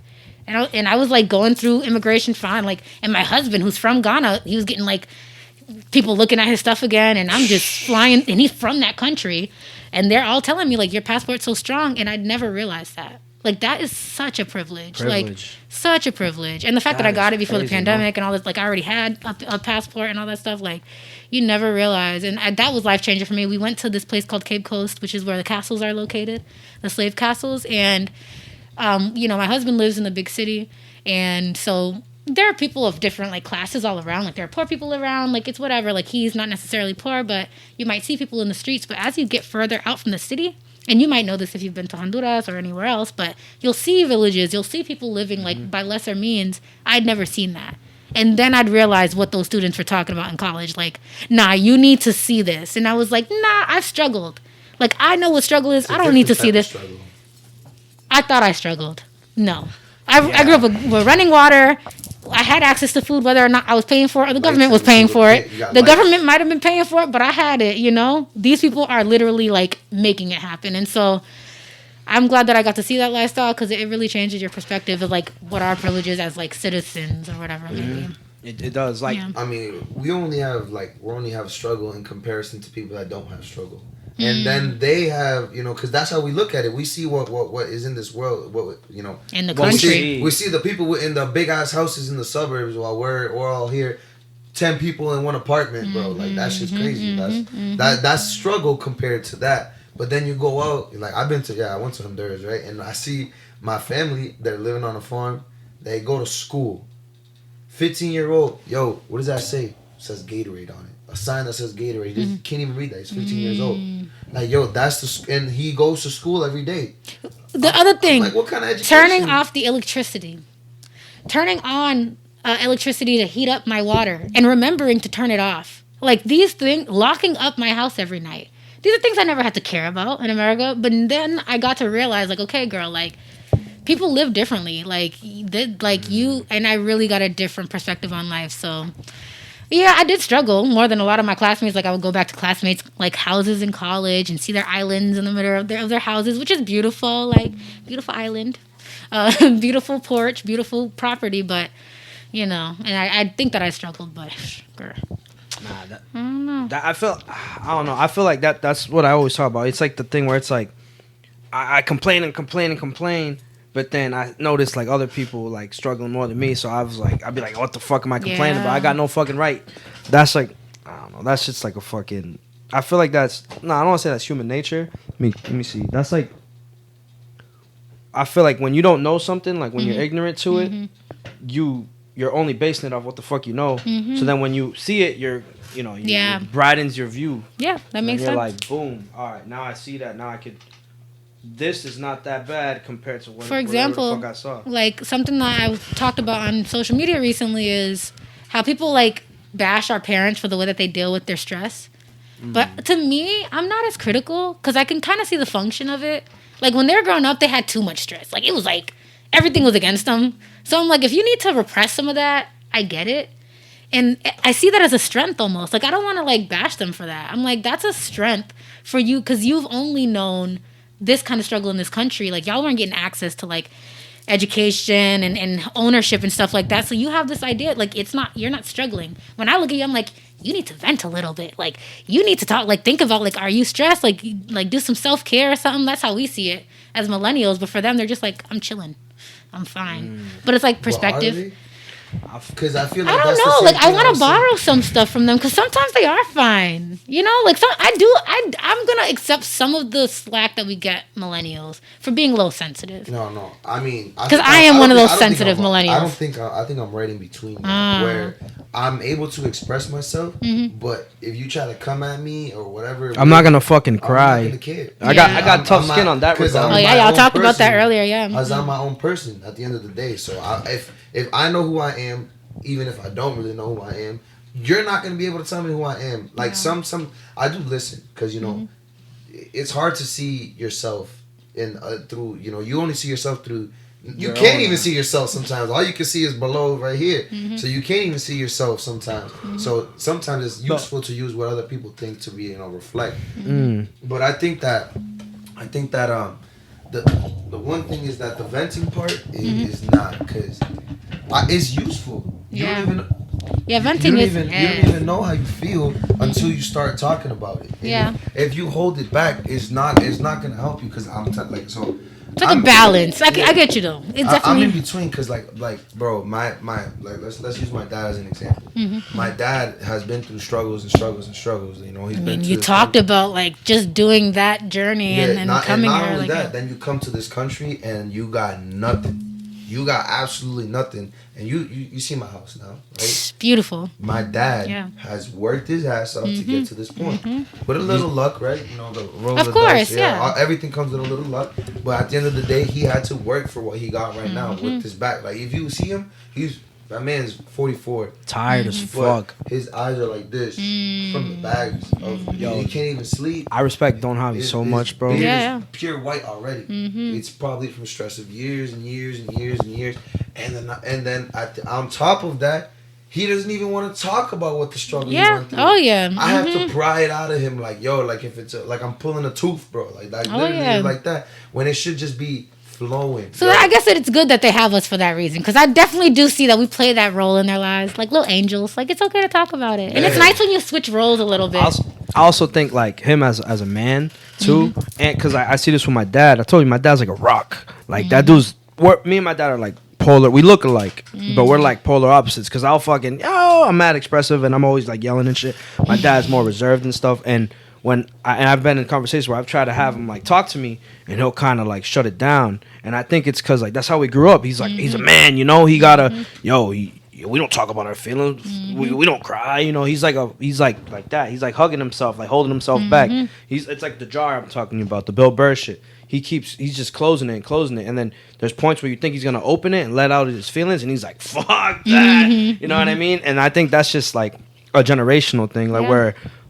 You know, at least for me, I was raised with like, 3 women where I considered them like my mom. I had my mom, and then I had my aunts, 2 of my aunts, and they were like. Is your mom expressive? My mom is very expressive. My mom is not expressive. My mom is very expressive, but she's also very like. Not like I am. No, my mom's not expressive like me. My mom. All right, this is how my mom is. She has like a similar jar. And then it like piles up, and then she hits you with it. And then it just like all comes out. Pow, pow, pow, yeah. Yeah, I think that's women. Yeah, you know what I mean? That's women. We just kind of let it all out. And then be like, but did you remember this? And then I saw this 2 years ago. Yeah. I was just compiling. And then I'm like, what the fuck? And then I'm like bombarded with all this shit that I didn't even know I was doing. Like, I didn't know I fucking left the underwear one time. Shout out to them. You know, I think we have a lot to teach them and a lot to learn from them. I think it goes back to that thing that I was talking about, lying to yourself, though. Because if you think I'm good, and you don't start really let yourself think about it, or aren't you just lying to yourself, saying that you're? I don't good? think so, because I think this 'Cause what is generation. bad? Nah, Yeah. What happened? What were you saying? What is being bad though? Like, you know, like I just think people overthink what bad is. Like it's all relative. Oh, yeah, for sure. Nah, I was gonna say like maybe because I don't know, maybe because in our generation, right, we think a lot more. I'm assuming we think a lot more than our parents. Yeah, no, Our parents, like my mom, bro. I get paid, bills, take care of my kids, I'm good. That's how she thinks. If I'm eating and I'm cooling and I say her food is good and we got lights and shit, she's like, I made it. You know what I mean? Where us, we're kind of like introspectively trying to learn ourselves and trying to grow and trying to do all this and that. You know what I mean? I'm trying to Where I understand think, what the fuck I'm doing where here. I think, where you say, oh, isn't that bad? I think maybe your pops probably thinks, yo, I'm cooling. Cause look at the crib I got. Look at this. All right. Right. I'm chilling. Okay. Like, so why? That's I'm how they not- see it. Yeah, perspective. You know what I mean? Yeah. But Maybe that- his perspective is like, yo, I'm not doing nothing bad because I'm cooling because I've worked this hard to get this. It's up more Alright, on a, not like a bad, physical but level. what's better than But they accept. But They what's they better? like it's settling though. I'm Oh. torn, and this is why I'm like, this is not reality, but it is. Because look, what about this? That's why I stand on everything. It ain't, Like, but it is. How are we gonna use a house as a measure of how good your life is, right? But For that- me, I could be living on the street, but if I know, like, I feel like what's That's more what they important- say, right? Money can't buy happiness. Yeah, like I feel That's like, what I think too. Like I agree with that, but I'm just saying, like, I'm just trying to put myself in your dad's shoes or my dad's shoes, where it's like in that, like, you know what I mean? That's probably how they think, bro. I know, bro, because I've talked to my dad about this, and I understand where he's coming from, right? He's like, yo, you know, I did this and that, and now you got to live this life. Dude right? hauled ass, bro. You know, his whole I life. understand that. That's like a trophy. But when you you act a certain way, like let's say, right, my dad will blow up. Like let's say that thing with the blowing up. I feel like there's a better way to express yourself. There's a way where you can feel very satisfied on an everyday basis, But be cool and talking like this. but be cool and talking like this because you don't have people get tight because they have so much stress. Nobody really gets mad for one thing. Like you drop Yeah. There's a bunch of shit. You drop a coffee on somebody and they might blow up on you, or let's say you get somebody's order wrong at Starbucks, right? Yeah. Let's say you're working at Starbucks worker, you get their order wrong. Fuck you, blah blah blah. But it's probably That might come from a whole. stress. That might come from the traffic, bro. That they had to get to the line that they Oh, Oh fucking yeah, waited. I'm kind of one of those That kind of didn't people. come Like from, I'll like- rash if my whole day is going. Because I think if you were the only person in Starbucks, someone spilled that shit. Oh, yo, it's all good, bro. Patted with some napkins, bro. You know what I mean? I don't think fucking you're gonna be fuck you on the first try, bro. When you're the only customer there and you got your coffee in 2 seconds, bro. first day, but if you had a bad day, it's a lot different. So then I think, wouldn't expressing yourself and letting go of those things, right? It's like, ooh, it's like those Chinese like things that fly. Look at there it goes. Now you're good, right? Now you're Those good. things, cooling. like the actual lamp that's like with Yeah. the flyer, those things end up somewhere though. Like where do they end up? We don't know, but we're not gonna ask about them. The wind will take them, and they'll probably follow the wind. They'll for a probably while. shatter. That's what I was They- thinking. They probably fuck up. And Oh, they just. somewhere in a I don't ditch. think they always like a balloon pops, right? Yeah, Eventually. no, it pops and then it gets blown by the wind. It's just the same thing with a bullet. You shoot a bullet in the sky, it's not gonna go into space. It's just gonna You're go. gonna end up somewhere. Eventually, it'll come down. There's math for that. If you want to do it, there's math. Uh-oh. There is. It's physics. That's That's a physics. chemical engineer. What if you shoot? Nah, I'm not gonna So, get you now. I don't know, bro. I just feel like that in my life. That's why I like this, right? Yeah. Being able to talk, because when I always say, when you talk to somebody about your feelings, you're not just talking to that person. You're also talking to yourself. You're listening to the words that you're saying, and you're basically putting into words how you feel. Because a feeling is not a word. Oh, I'm so glad It's you a- said It's a that. feeling. It's Oh, just I'm like. so glad you said that. Ooh, like ooh, you know. So a But lot- I'm like, what is that? Like right now, you'll notice on social media, a lot of people have noticed that they're interested in creating affirmation pages. So they'll create affirmations. I don't know if you know anyone that does this. They'll I used to create- do it. I used to. Oh, not. I didn't Really? have a page, but I used to Like tell follow- myself, oh, "I'm the fucking best. I'm gonna be the greatest Yeah. human." You know. And I- it's a really big thing right now. You'll also notice that there are a lot of women who are getting into their spirituality, doing magic, going to different psychics and speaking to them. I think a lot of people are doing what in podcasters. Does a that lot have of to do with podcasts- zodiac signs too? Yeah, Or am I I- think am so. I- I think it's am I all fucking that up? connected. I think people. Yeah, I'm drawing a connection between all these things. I think some people can just do zodiacs. Some people do zodiacs and magic. Like there's a whole, and a lot of them are Latinas and Caribbean women that have a history and connection to it. Mm-hmm. But I think all of it's just talk therapy, you know? Like, it really feels like that. And talk therapy is not an exact science. It's not like, it's not correlation and causation type thing, but it's really like you're creating these connections between what you're saying. And there's something that's happening. There's some type of healing that's happening, even if it's not like direct. Like KRS-One is a philosopher and rapper that I love dearly. He's from back in the day, but he's a philosopher too. And a lot of the times he explains things like hip hop. Hip means like knowing, and hop is a movement. So hip hop is a conscious movement. Yeah, but is that really what it means? I don't know, but it sounds good. Might be a bar. It sounds fire. Yeah. We don't know what it means, but it's provocative, right? Like, I think talk therapy is that, and that's what this is. It's like we're talking through something, and the result is really like, I think that's the product that we're aiming for. I don't know. The thing I love about like podcasts in general and like conversations, it's conversations like this, because conversations can go fucking way down south if you're not letting the other person express themselves. Mm-hmm. You know what I mean? Like a conversation like this where we might have had different opinions, this and that. You know what I mean? You were like, "Oh, we're starting a debate so early." You know what I mean? All right, shit like that. question. But we're cooling though. We're not like nah. And I feel like the world comes to a point like where, all right, let's say like we don't even get to that point where we're listening to each other, where it's like someone has an opinion, someone else has an opinion. Fuck you, you're not on my side. And then end the conversation. And I feel like through expression of convos and just learning about people, like Damian Cruz, if you're scared of black people, fucking go chill with some black people. You know what I mean? That's what he says, right? That's what he said in the podcast. That's the thing, bro. Just make yourself open to whatever the fuck, whatever the problem you think it is, and be open to the ideology of it. But people are not. We're not getting to that point. Yeah, it's I'm on this team, you're on that team. Fuck you. But shout out to the people whose roles are to do that. Like someone who I'm kind of critical of just because, and I've never even publicized that I'm critical of her, but Angela Rye is someone who is the daughter of activists. And a lot of people you notice that are in these roles on TV and in politics, they often do come from these families of like activists. And I always felt like there was a level of elitism in the way that she spoke against people who did not vote and who chose not to vote.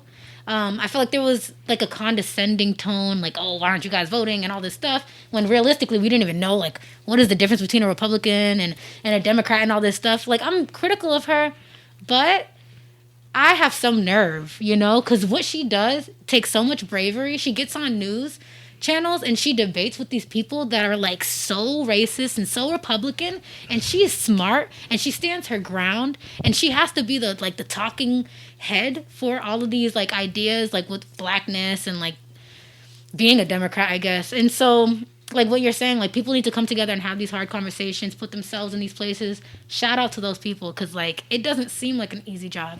There was somebody else that I was thinking of that does something similar as well, but I was gonna say Joe Rogan, but he's kind of all over the place. He is all over the place. He's like, he'll say one thing and be. Y'all know I have thoughts on him, but I peeped the video. Won't get into them. Peeped the video. Amber Afros. Is that it? You put the S on the end, but in the middle, Amber's Afros. Amber's Afros. I'm telling you, that's her. Not Afros. Afro. Oh shit, Amber's Afros. There we go. He got it. No, that's a great kid. No, but I was gonna say him, but then I feel like that. He's all over. He does the it, place. and that's why he's one of the first podcasts that I was listening to religiously. He does it. He's kind of going off the deep end, but we ain't gonna talk about that. Like, I don't care. We can talk about it. But like, so I used to listen to Joe Rogan a lot, and he's like I want to say like he's like the reason why I started this. Like, I kind of want to do this when I was a little kid. But listen, he's kind of like mine all too. over the place. Like, I'm gonna do this if he's doing it, because but also he's not the only one. Yeah, it's like I don't know. Sometimes he'll say something, I'll be like, yo, this dude's right. And then sometimes he'll be like on the whole other side, well, fuck it, who cares? And I'm just like, what's wrong with you? What the fuck? That makes no sense. Like, you know what? How I always tell you, yo, bro, how the fuck the two ideas that you have make no fucking sense? I don't believe shit. Yeah, I know. Because this dude will be like, I don't know. I can't think of anything. He's like, I'm very liberal. I just don't believe that we need to be taking vaccines because the government is trying to control us, but I'm liberal. You literally sound like a Republican. But, I digress. What is liberal? What is liberal? I mean, he tries to say that he's liberal. So liberal is like socially. Bernie Sanders' side, no? No, he's supposedly socialist. Right? Yeah, he's social. He's like on the other end of liberal. He's like he's on the on far left, I guess. But liberal is like I think refers to all of it. But again, I'm not an expert on this, and don't shoot me. But you know, I whatever. think it's just dumb to be in a box. Like this is something that we like. That's I think what I I'm think. independent now. I think I might be. I'm Jason. Hey, Jason. Nice to meet you. Nah, that's what I think. I think like the fucking government shit. I feel like it's like you said, picking teams, bro. It's like It you gotta really is. root Like, for yo, the Sox, I'm a Red bro. Sox fan or a Yankees fan. Like Yeah. it's kind of weird. Like why can't I just Like express the game. Because everybody thinks what's good and bad is different. Like, we already said like good. Like Subjective. It's subjective to every person. Mm-hmm. Although some might be more right than others. Because obviously, if you think that you're better than me because you're white, you're dumb. No, yeah. dumb. There's a That's just dumb, There's right? fact, there's But fiction. everybody has the right to their own opinion, and that's why I think that this is why I think society it's tough to be in society because society is so hard to like get on the same page when you have so many people on so different sides Yeah. of the But spectrum. I have faith. And the intellectual dark web is like the other side of like the beauty that is like this creative renaissance of people being able to like pursue their passions and get the technology that they need to do it by themselves. They're like the other side. They are these podcasts, these platforms that are racist and that they build their following on just being toxic. Toxic But- cells. It does sell, but the thing is, they've fallen out of popularity. It's like people are rejecting them, and naturally, this has happened. Like, yeah, they still have their listeners and their votes, but I'm not seeing them mainstream anymore. And so I have faith that like the bad ideas, there are like concepts about this in communication. Like, there's this thing called the diffusion of social innovation, I think it is, or something like I read a book about, but it's about like how things get popular and like how ideas play out. And it's one of the reasons why people think like you shouldn't limit who speaks on social media because the negative ideas will get weeded out and the good things will prosper or whatever like that. But I think he's one of those people that have taken a hit because it's like we all realize he's trash. However, we still have Tucker Carlson, so I can't say that really checks out.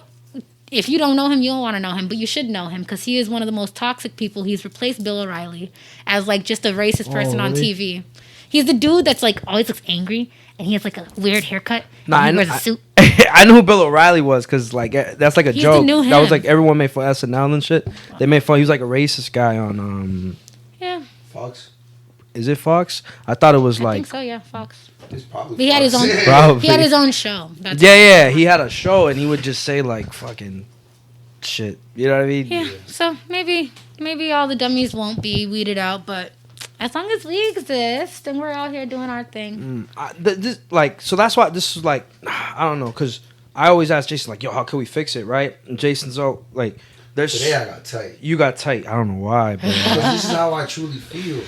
So he was telling me, we started talking about... I was trying to come up with a question No, for you. Bring up the question. All right. So it's about the Dudley Street. Fuck up the We practiced this. the dysphoria. Diaspora. The Wait, diaspora. no, I'm forgetting. Oh my God. Diaspora. There we go. Diaspora. Yeah. All right. You so messed me up on my own poem's name. Oh, Dudley my Street Diaspora. There we go. diaspora. Mhm. Diaspora. Yeah. Okay. Either way. And I heard that right, and it made me feel some type of way, and I was like, wow. And I heard it again, and I was like, oh my God, like yo, this is crazy. Like, and we'll run it back, but I was just like, yo. And then you got to the part where it's like. Tired of seeing crack pipes. It's like I'm tired of skipping over crack pipes. I'm tired of seeing Teddy Tripping, bear grave. tripping over teddy bear tombstones. I want my hood. Yeah. home So again. and then I was trying to come up with like one of those funky questions, and then Funky. because it made me like feel some type of way. So I was like, all right, you know, we come from Chelsea, and I've seen similar things like that growing up too. Like you know, where I've seen crack pipes, and I've seen you know. Like people. There was a time where I couldn't come to Chelsea. Like literally, y'all had a rep, okay? Like Yeah. So like, yeah, exactly, right. You know what I mean? So we grew up like seeing shit like that. So then I was like, yo, how the fuck do we fix that? That was essentially my question. Like, and I was gonna prompt that to you, and then Jason was like, fucking, he got mad at me for some fucking reason. All right. Well, I don't know. So if we want to talk about that, I kind of want to get your like. How did that feel for you making that? making that. That was the question I had. That I was was gonna it. prompt Yeah. because it's powerful. Because we haven't really asked questions. We kind of just been talking the whole time. Hey, and that's cool, and that's exactly what I'm trying to get closer to. So I'm glad. I'm so happy for that. This is what we do. But I can answer that question. We got in the messy room. Yeah, I can answer that question. So, and you're asking like, how did it feel? And I wonder why you want to know. So why do you want to know how it felt? Can I give my opinion? You give yours? Yeah. All right. So I listened to it like 10 times, right? And like I feel like with like it's deep. Yeah. Thank you. So like, all right, with anything, with art, with music, whenever I see something, and it makes me feel some type of way, and I start thinking about my life, I feel like it's beautiful because I feel like you did your job. Even though you're expressing yourself, you did it. You did what you intended to do. You brought the message out from your head to the fucking whatever platform or whatever expression you're doing. And I was like, wow, that's crazy. So and then on the back end, I'm like, how does that feel to make something like that so powerful, so impactful, where someone that just is watching it is like, oh, yeah. shit. Well, that means a lot for me to hear that from you because I posted it online. I don't get that reaction from strangers in that way. What I did notice when I posted the video was how many people were requesting me that were Cape Verdean from the Boston neighborhood. And I mean, I'm not really, I think every millennial is like a little obsessed with numbers to an extent, but I will always remember that got about like 20-something thousand views and 700 to 800 reshares and a bunch of comments and likes, and that meant a lot to me. Well, that shit gave me the chills. I don't know why. And I don't know if I got all that accurate, but those numbers are somewhere in there, you know, and it was definitely, it resonated with people and it connected me to the community.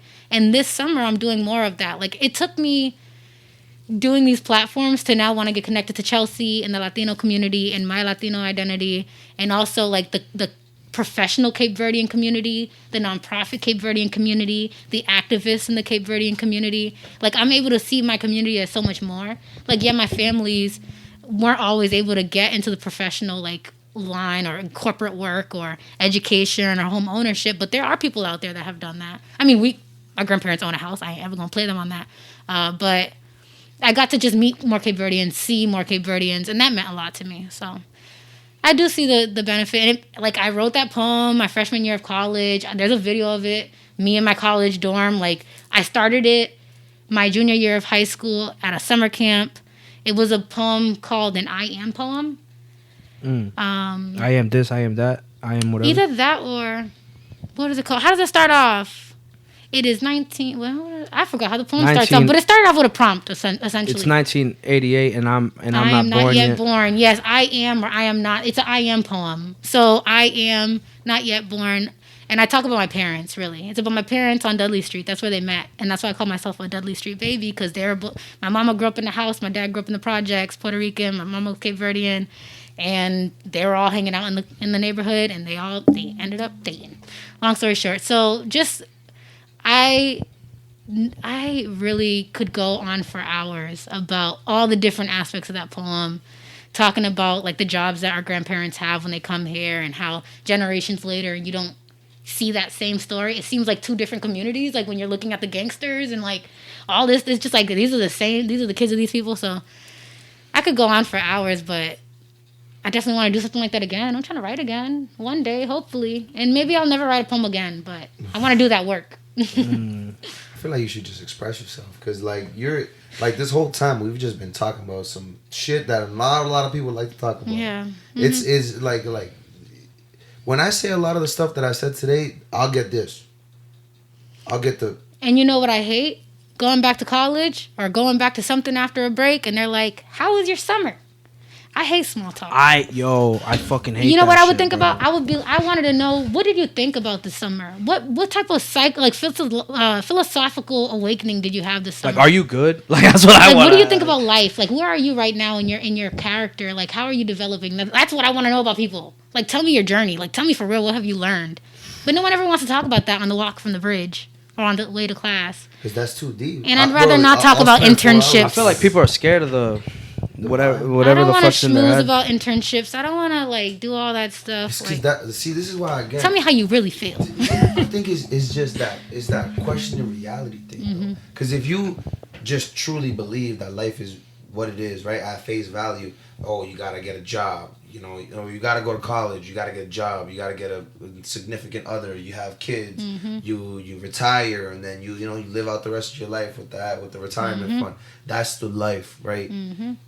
But I'm still alive today, right? I'm so focused on today, I can't even think that far. I can't even think 2 weeks from now I'm gonna be like, and that's because I'm always like, yo, I'm present in this moment. And that's so weird that that's a thing. That I'm actually present in this moment. There's people that were present and they're not present anymore. But I'm here present in this moment. It's possible I'm going to be present tomorrow. It's possible I'm going to be present here. But I'm present in this moment. And this is an experience that is life, right? That shit's weird. But people, I don't like to say but people because I feel like I'm characterizing a lot. Everybody. But some might say, some might just ignore that and just live it, just do it. I feel like that's what a lot of people have done. Like my parents, my parents are most of the people that give me the, because their lives have been, what it is. I feel like when you struggle, though, it's just like that's what's in front of you. Like my dad, imagine my dad. Like, what are you gonna focus on? Oh shit, yo, surviving, bro. Real? No, he's yo, how am I gonna get to tomorrow? How the fuck am I gonna put food on the table? Well, you'd be surprised though. You'd be surprised. So Bell Hooks is a theorist who I used to listen to a lot. I used to listen to her and Cornel West, and they even have a talk together.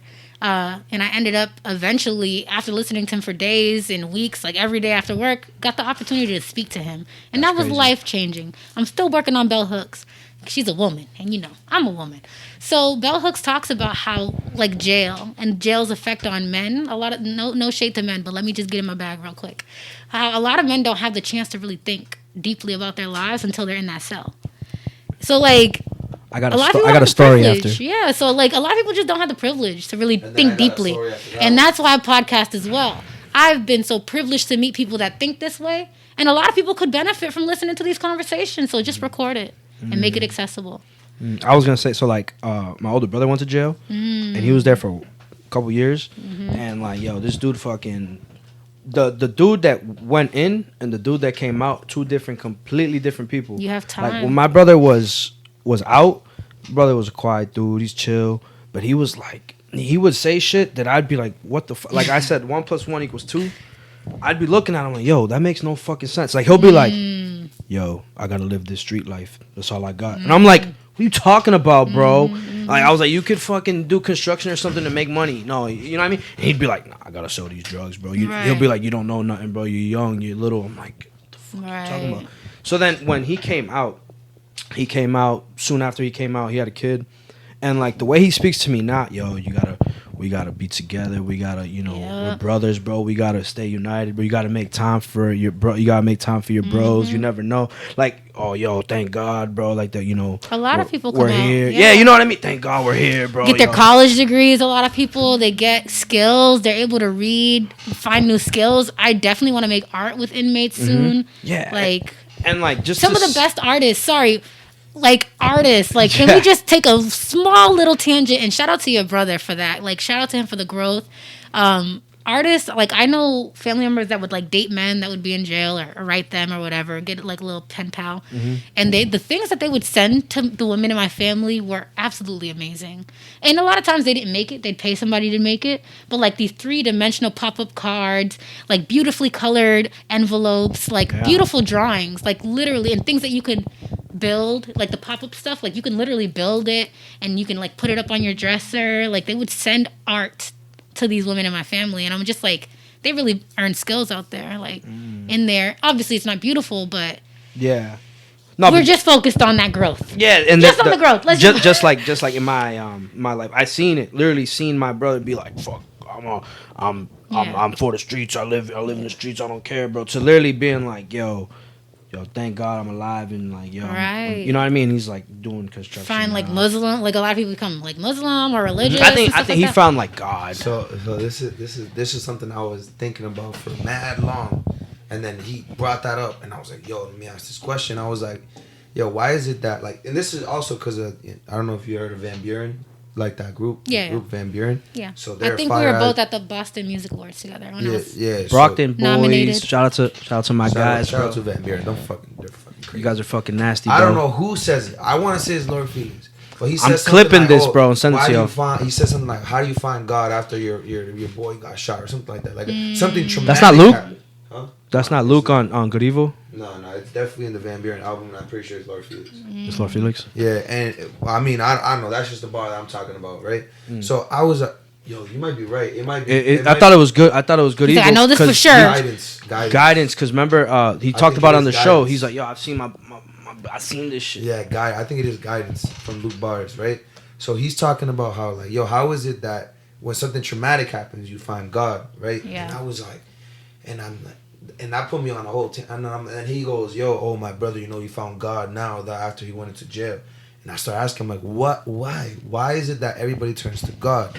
What is that God? Why God? Oh. Why God? Isn't that so weird that I was showing you like the lineup of questions that I wanted to talk about? And then they came up, right? That's the fucking It's universe. divine. Yo, bro, when you went to the bathroom, she was reading off her list, and this conversation like that got brought up on the list, bro. Well, why and now God? we're just chopping Faith? it up. Why Faith God? versus Why God? fear specifically. So when I went to Ghana, I don't want to talk about that experience too much, and I haven't even done any content on it because it was really personal to me. Like I was meeting my family. Like, I know you have like a little video, right? a little video, yeah, like a bunch of slideshows, but not like really in depth talking about it. And so I'm like, this is probably the only times I'm ever gonna go in depth. But I got to experience what it's like to live in a religious household, and my household is not very religious. Like we're Catholic, but you know, like only by name. Like we just Catholic. say it. We don't Yeah, never go to yeah, church. We don't never do nothing, but we say we Catholic.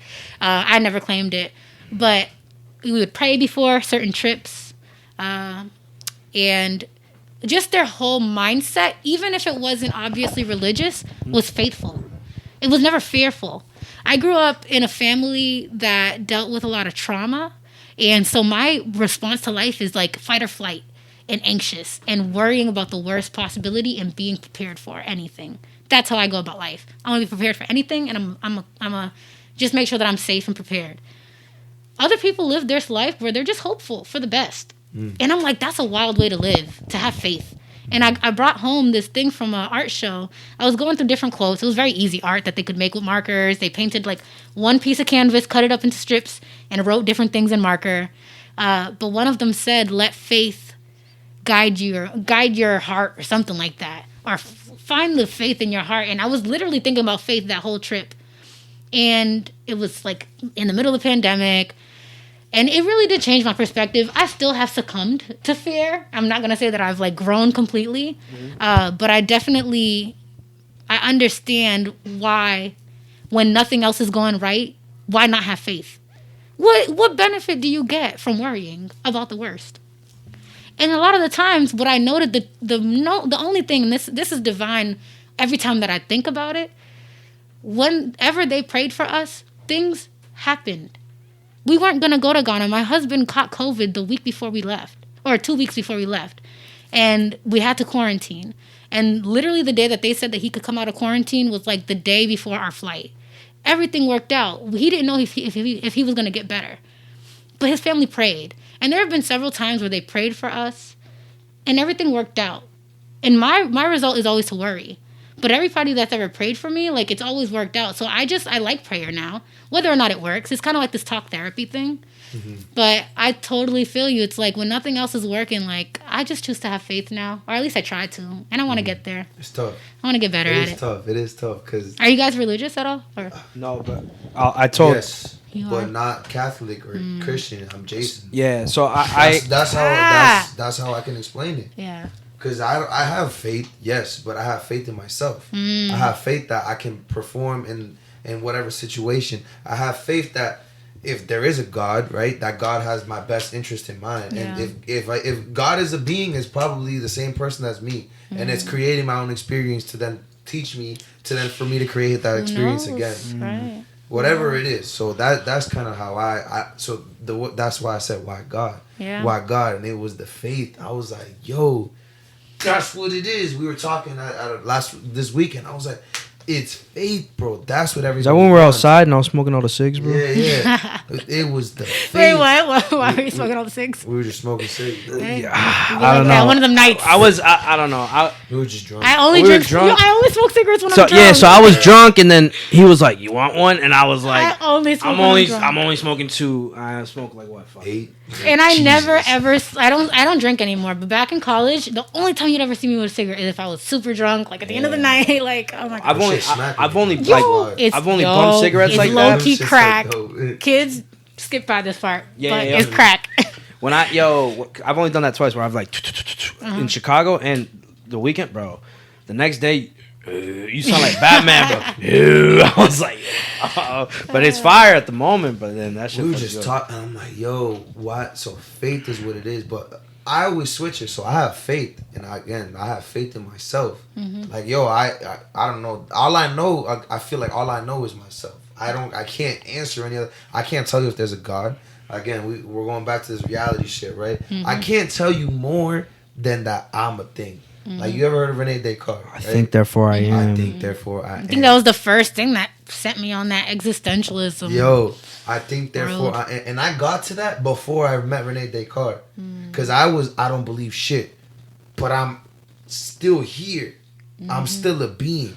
I'm like, yo, what the fuck? And then that's exactly what Rene Descartes went through. Oh, I don't believe anything. I don't believe anything. But the fact that I don't believe anything means is why it something. means I have something. That's so I fucking nuts. Don't to me believe to this nothing. I day. am something. I think, therefore I am. And then I was like, yo, Renee, you my dude. Yo, that's when I'm like, all right, what can I have faith in more than what I know? And what do I know? Me. That's it. So I have faith in myself, and Well, then I guess that's the way to, like, when you boil it down. But I still, like, I can, if you start to see other people as extensions of yourself, you can start to have faith in them. Like, right? No? yeah, no, I guess, yeah. I have, because the quarantine taught me, like, I mean, in communication, they teach, the first thing you learn is that humans are social beings. And it's like they nail that into your head. It's And facts. so as soon as the quarantine hit, I'm just like, oh my God, like, what does this mean to society? We're gonna fucking collapse. Yeah, we're gonna die. That's what I thought. I was Yeah, like, yeah, oh yeah. my God, I literally felt like the world was ending. Like, how are we gonna be in our houses? And, you know, I went kind of through. distant from people, but trying to connect in ways that I Phone can. calls. I went through like a crazy ass thing. Remember how I said I was gonna go to Morocco, bro? Ooh, take Yo, me with I you. was so no. Oh, you were like, trying it to run wasn't away? even like a trip. It wasn't even like a cool trip. I'm going to Morocco. It was like I was so tired of the like society I was living that I was like, I'm fucking gone. Like I was thinking so Let hard. me tell you and something. Ghana might be for you. yo, that's low key. Like that's like my dream. I want to travel all of Africa one day and live in fucking. Ghana, a Do lot it of up. people move there and they like it. But yeah, no, I was going through it so. I was such in my head that I was like, yo, One-way ticket. yeah, I legit was like, I'm Why was that your Fuck answer? this bank. Why was that your answer? Morocco. Yeah, like why was leaving your answer? Oh, cause I had that realization. I was like, I want to just leave. Because I was there's like, nothing here. and I I'm was in the like, I house. fucking hate being here, and I'm not nothing but stressed out here. So just change your scenery. You know what I mean? Same. That's what I thought too. Change. Like I was like, it's a fucking choice to be here. I don't have to be here, bro. That was my answer in my head. I was like, I don't fucking have to be here, Yeah. living this shit. We don't I have could children, change I it don't all up, bro, and be a whole different thing, bro, somewhere else. Grab my credit card, Oh, you put was, in that fucking thing. Oh, he was. You And didn't know then, this? yo, He was finna leave your ass. yeah, and I was like, I'm fucking leaving, and I don't care. I'm like, where am I going? Africa. I always want to go to Africa. Casablanca. And then I don't know why the red like sand and shit and like the fucking sand dudes and shit came into my head. And my homegirl, shout out to Wajdan, she's Moroccan and she's like shows me pictures and shit. And I was like, that's where I'm fucking going. That's paradise. It's completely opposite from this shit. Putting in my credit card information, this and that. And then I was about to press send, and I was like, You're just running away from your party, bro? yeah. And then I was like, all right, Vic, go to sleep. Woke up and just went to work. That I almost just fucking left. Wow. No, yeah, I've looked at places a couple times this quarantine. Like, it literally drove me to that because I'm like, if there's nothing here, I'm just sitting in a freaking house. I can sit in a house and at least have a backyard in Florida, Georgia. I wouldn't have known what to do though. I was. I didn't even yeah, pack a and that's the bag or thing. It's nothing. like I realized, like, and I actually asked on my Facebook a lot of times, like, have you guys moved away from family? Like, what is this like? And I had one girl who would answer me, and she would tell me, like, it's hard. Your family's not there, but you can go back and visit your family, so you can make like literally. I was seriously asking these questions because I was ready, you know. But it is. I realized when I started working that a lot of people in your workplace aren't even from your city. Oh, they're nothing like you. Yeah, they're nothing like you, and they're from somewhere else. Like I feel like a lot of adults are just transplants, you know, just moving around, and so it's not uncommon for you to get up and leave your family. Like your family left from where they were from, my family left where they were from. They never look back, you know. I mean, they go back sometimes, but adults be leaving the nest a lot. So my husband's in this country. Who knows? He might stay here forever and have kids here, you know. Like it's like through that's why like. I feel like I can never give credit to myself. I always give credit to the people around me. Because if it wasn't for conversations with Jason and fucking Omi, shout out to Omi, that's my barber. Sand, man. Yeah, I wouldn't even know. I'd probably be like, what the fuck am I doing here? You know what I mean? Like, yo. But like, thank you, bro. Hey, this year has been tough, and I'm telling you guys, like the people that you speak to, the topics that you guys talk about, this is the purpose. I think. I'll put that on there. Thank you. Yeah. Wow. Have we talked about everything? Are we all talked out? There was like a weird lull of silence for a second. I'm just like in awe. I don't know what my brain is doing something in my head, but I don't know what it's doing. Yeah. I'm like doing like a backflip. I'm like I feel like amazed right now. Like I feel like I'm so grateful to have you on. Like I feel like it was hard, bro. This is how we talk on a daily basis. Yeah. I don't think I met a third person like that. Hey, and we're gonna do this every month. I'm just kidding. Yo, you're part 2, 3, 4, 5. Nah, I just feel mad grateful because like I'm telling you, it was like we need a girl on, we need a fire convo, and then I feel like you just like literally like came to us. Like it was like you were like, yo, I want to collab, and I was just like, oh, let me check her out. Yo, she's fucking fresh, bro. You know what I mean? And I'm glad that you guys accepted it and you're willing, because I'm like, this year I'm gonna figure out Chelsea, and we're gonna figure out podcasting and really like build these networks. So yeah, and I'm just like, yo, this is why I love these convos, because I'm just so like, yo, this is an episode where I'm gonna watch it over and over again. You've been watching your episodes, like I don't know if. Sometimes I do re-listen. Sometimes I do. Sometimes they're good. I'm like, I got used to it. I got used to listening to myself. Sometimes I don't. Like there was a time. Editor, so it's hard because I'll be listening to for hours because I have to go back. But you really gotta like what you're doing to listen. There was a time where I didn't like what I was producing. I did not listen to one episode. Really? Of the stuff that I was recording before. And you were just dropping it? Yeah, I would never listen to it. I never looked at the likes. I never looked at anything because I wasn't enjoying what I was doing. I honestly felt if I didn't like this shit, I would have not put it up. Like a long time. Yeah, I feel like there are other reasons why you keep doing things. You know, there are political reasons. There are benefits to this stuff. Like I was doing lectures and panels and getting paid gigs. Like there's real benefit to doing podcasts. I just feel like this just makes me feel good.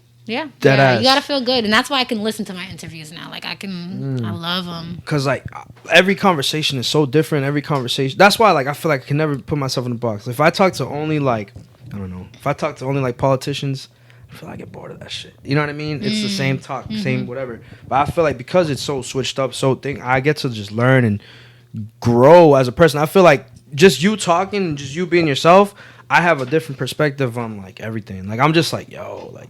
Yeah. A whole bunch of shit I didn't even think about. You know what I mean? Yeah, now I could think about it, and it's fucking cool as shit. Yeah, it's like when I was working at the after school program, there are people who have passions in the arts, but they never like studied it. There are people who have passions in like playing sports, they never studied it, but they get to own this room. They get to run this room, expose people to like certain things, and like that's their thing. Yeah. I don't know. You were talking about just like experiencing different things, and I'm like that experience I definitely recommend to anybody who like has a bunch of interest or has like a subtle interest in something and wants to be taken seriously. Like I feel like definitely work at an after school program or do podcasting and talk to different people, but like you don't have to be stuck in politics. Like you like politics, you dabble, you bring this thing out that you like, and then you get to hop around, you know, like I don't know.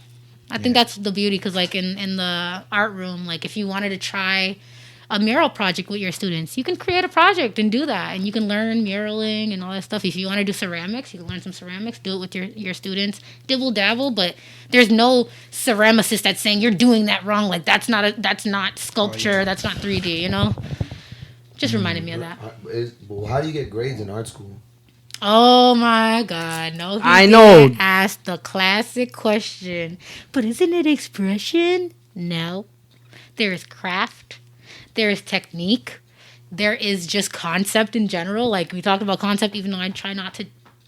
My concept is usually technique, but anyway, there's levels to this. There's also like a canon. I think that's the word to refer to like all the art that's in that category with you. You are in a conversation with art history and the future. So your art has to, especially if you're trying to get into galleries, this is that challenge that I have a lot of times. Like I know my art right now isn't doing this, but it has to be in conversation. Like how is it responding to a movement that's happened already? Or how is it different? How is it a reaction to it? And if you're doing that successfully, you get an A. If you're not, you get like a C minus. Like a lot of people don't get grants. They don't get the opportunity. You can fail. Like you can fail in art. You cannot meet an expectation. Like people think it's just expression. And sometimes it is. And sometimes it's fine. But if you're trying to get into a gallery, trying to pass school, trying to get a grant, that's what I'm talking about. There's levels. There's levels. So I can't just walk up and be like, hey, yo, I drew this. Oh, I love being hard on people. I learned that from one of my mentors. I don't know if this is like, I think this is good praise. Barrington Edwards was a teacher and a mentor of mine. And he was very just candid with us about our art. If our art was trash, he would tell us. And he stopped doing that because not all students can take it. But it's like, I'm very, very secure about my craft. And especially as more people become artists right now, the tools are so accessible that I have to stand my ground. Like, I have to protect my craft. And I can't just let anybody come up in this, you know? Like, put some respect on the craft. There's a lot of stuff that flies, that doesn't take a lot of skill, that makes a lot of money, and that's cool. But, like, if you're trash, bro. Like, in me, I'm a little hard on myself. There's places where I'm trash, and there's places where I could do better, but it is what it is, man. It's like in rap. Hey. Where you got these gimmicky rappers now where they just say some random bullshit. And Hoopity hoopla, boom. No, that was a good song. That was Kanye. Hoopity hoopla. Nah. Hoopity hoop. Poopty scoop. Scoopty scoop. Nah. You know what I heard? I don't know if it's true. That was supposed to be for Drake, that beat, and then he fucked it all up he was like, "Fuck you, Drake," Really? and he poopity scoop. I would believe. I mean, would he still make beats for Drake? I guess. Nah. I think Drake smashed his wife. We don't know, but I do know that he's He said always like compared himself to Drake. He said some G's. No, he said give me. I need to talk. No. He said, I need to talk to Yeezy. We need to talk about Jesus. No. I started confessing my sins, and he wouldn't believe us. That's what he says. And then on sicko mode, he's like, took a left. You know what I mean? Blah blah blah. Oh, like the directions to her. Yeah, and he's also like, checks over stripes. That's what What's I like. that? Sicko mode still checks over stripes. Oh. That's what I like. Yeah, because he's signed by Nike. Easy. And they were like boys, because if you hear like what's that song? All chest, no legs. On Life of Pablo, Charles something. Life of Pablo, Charles was that version? a good record? I mean, a good album. That's that an came out amazing like my album. last year of college, I think. That's an amazing album. Damn, that was when we graduated. That's when we graduated high school. That's when we graduated high school. 2016. 2016. Wow. I'm old. Don't tell people. It's all right. I look young. Hey. Nah. Oh yeah, you can't like refer to years and stuff as you get older. You date yourself. I think that's what they say in America. The saying, date myself. I don't care, bro. I'm just alive. 23. 22. 23 in 2 weeks. Nah. 2 weeks from tomorrow. Oh, okay. I don't know. I don't know, bro. Kanye West, bro. Yeah. She got the black skin mask. I don't wanna. Yo, black skin had the mask. Is this a Kanye reference mask? Oh my God, that makes it legit. I love Kanye, and I was one of the diehard fans that would always defend him until recently. Yo, I'm gonna let y'all talk real quick while I go pee. Yeah, because you ain't about to disrespect him, so go. Nah. He Yo, hey, relax. Yo, now I can drink my water as I am socially distanced now from Jason as he goes to use the bathroom. Nah, so I love Kanye West, but there's just certain things like, all right, like Kanye West pretty much brought me into the rap game. Like, so I listen to rap and stuff because I have older brothers, like 50 Cent was playing in the crib and stuff like that. But Kanye is like, I was like, yo, that's my guy. You know what I mean? And then, like, yo, like I was one of the, I'm defending him. Nah, you know, slavery's a choice. Nah, what he meant to say was this and that, you know? Right? Yeah. Nah, always making excuses for watching him. mad videos. And then he said the Harriet Tubman thing. I was like, bro. And I'm just like, yo, bro, like, they're like, I can't agree with you on that level. There was a point at which you just couldn't defend him anymore. Yeah, and it was like, it was clear that he was sick. And like that shit like hurt me because I felt like it hurt, and I felt like it's like a lesson learned because I felt like I put Kanye it hurts on a fucking it hurts. pedestal. Like I don't think people they laughing at us. They're like, "Oh, you didn't know he was a piece of shit." Nah, Nah, he was never a piece of shit. This just like, hurts. Yeah, like it was like, yo, Kanye was like my fucking guy. Like Same. I remember my boy Omi, that's my barber. He was like, yo, bro, I could see the Kanye in you. I was like, That's yo, a compliment. I'm fucking Kanye Highly West, bro. favored. And I like, just told you who I was. I'm Kanye. yeah, I just told you I got. No. Yeah, so it's like, yo, and then to hear him and to see him act the way he acts, I'm just like, yo, it like that shit was like bullets to me. It hurts. It And hurts. then It my really boy does. Ant listened to all of Kanye's work, and he was like, yo, don't do that shit. That's just the most depressing thing you could ever do. Yo, I did that shit. I was like, fuck it, I'm gonna listen to all his work. Yo, Hearing an old song, even one, is like, damn. yeah, I was like, yo, Lost a good one. This is the same guy that's saying this bullshit now, wearing the Trump hat and shit. Like, yo, It was Kim, man. It was Kim. It's Chris. That's what I think. I think it's Chris That Jenner. whole lifestyle. their Get Out, bro. It's that whole The movie Get lifestyle. Out, she was ding ding ding ding ding like that, bro. I remember how different college felt and like seeing like certain aspects of privilege. Like if you were just immersed in it completely, being from Chicago, I just feel like I would go crazy too. Personally, I don't know, like to be that uber famous, like I with think. Kardashians. I mean, he says it though. Not one man should have all that power. I think it's a melting pot of shit. I think it's his wife, right? The always being in front of cameras, always having to depict an image. I think it's. But it drives you crazy though. Also, oh my earring. I thought I just put this back in. It drives you crazy though when you literally like that. There's like a glass ceiling or like the pinnacle of the arts that we're talking about or the pinnacle of science. It's like I have all the qualifications. Okay, why am I not getting this opportunity? Like literally, you just gotta sit down and be like, yo, what's up? And I think that's where Kanye was. And when you deal with that for so long, like I really will always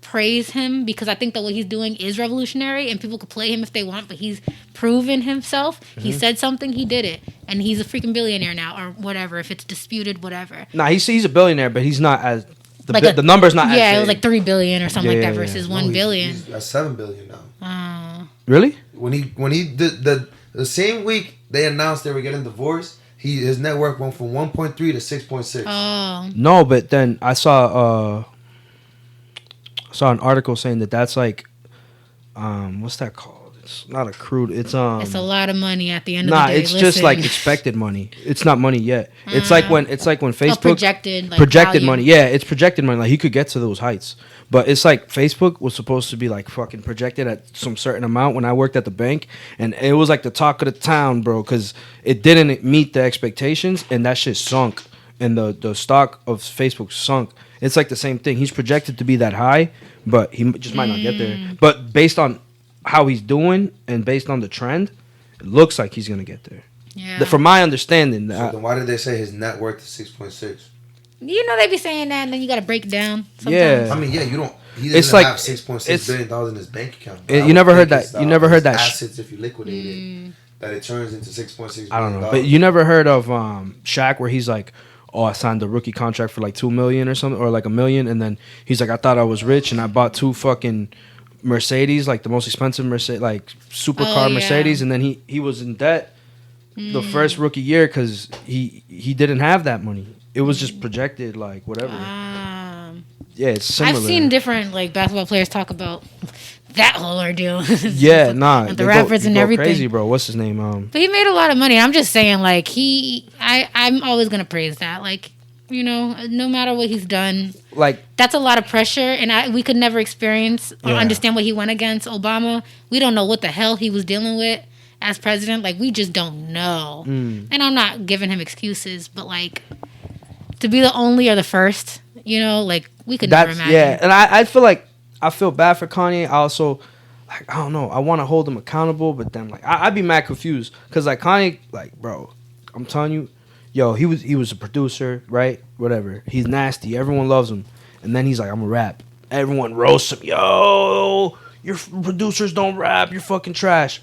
The College Dropout, classic, bro. Instant fucking classic. Drops the College Dropout. He's on top of the world, bro. This and that. People keep doubting him. He can't do it a second time. Bro, does it a second time. Can't do Keep fashion, doing it. does fashion. Can't do fashion. sneakers, does Can't- sneakers. yeah. Can't buy Yo, a plot of everything- land, does it. Yo, Like, everything that he's people. Yo, you can't do it. Clothing, You can't yeah. do it. He kept doing it.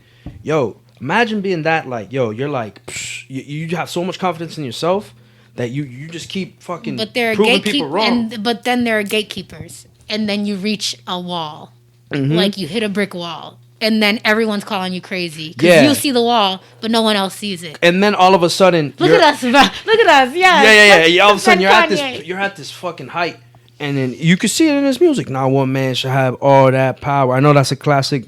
That's power, obviously power, but that's like something Ant says all the time. Yo, he gets to that point, you start thinking, I'm a fucking god, bro. But then everyone around you is saying, nah, you can't do it. You still can't do it. What happened? Oh, Yeah. you still can't do it. This and that. You know what I mean? And then on top of that, your biggest drive, your biggest motivation, biggest reason why you were making 3 beats a fucking a day. Oh, sorry, 5 Ooh. beats. 5 beats a day in a summer.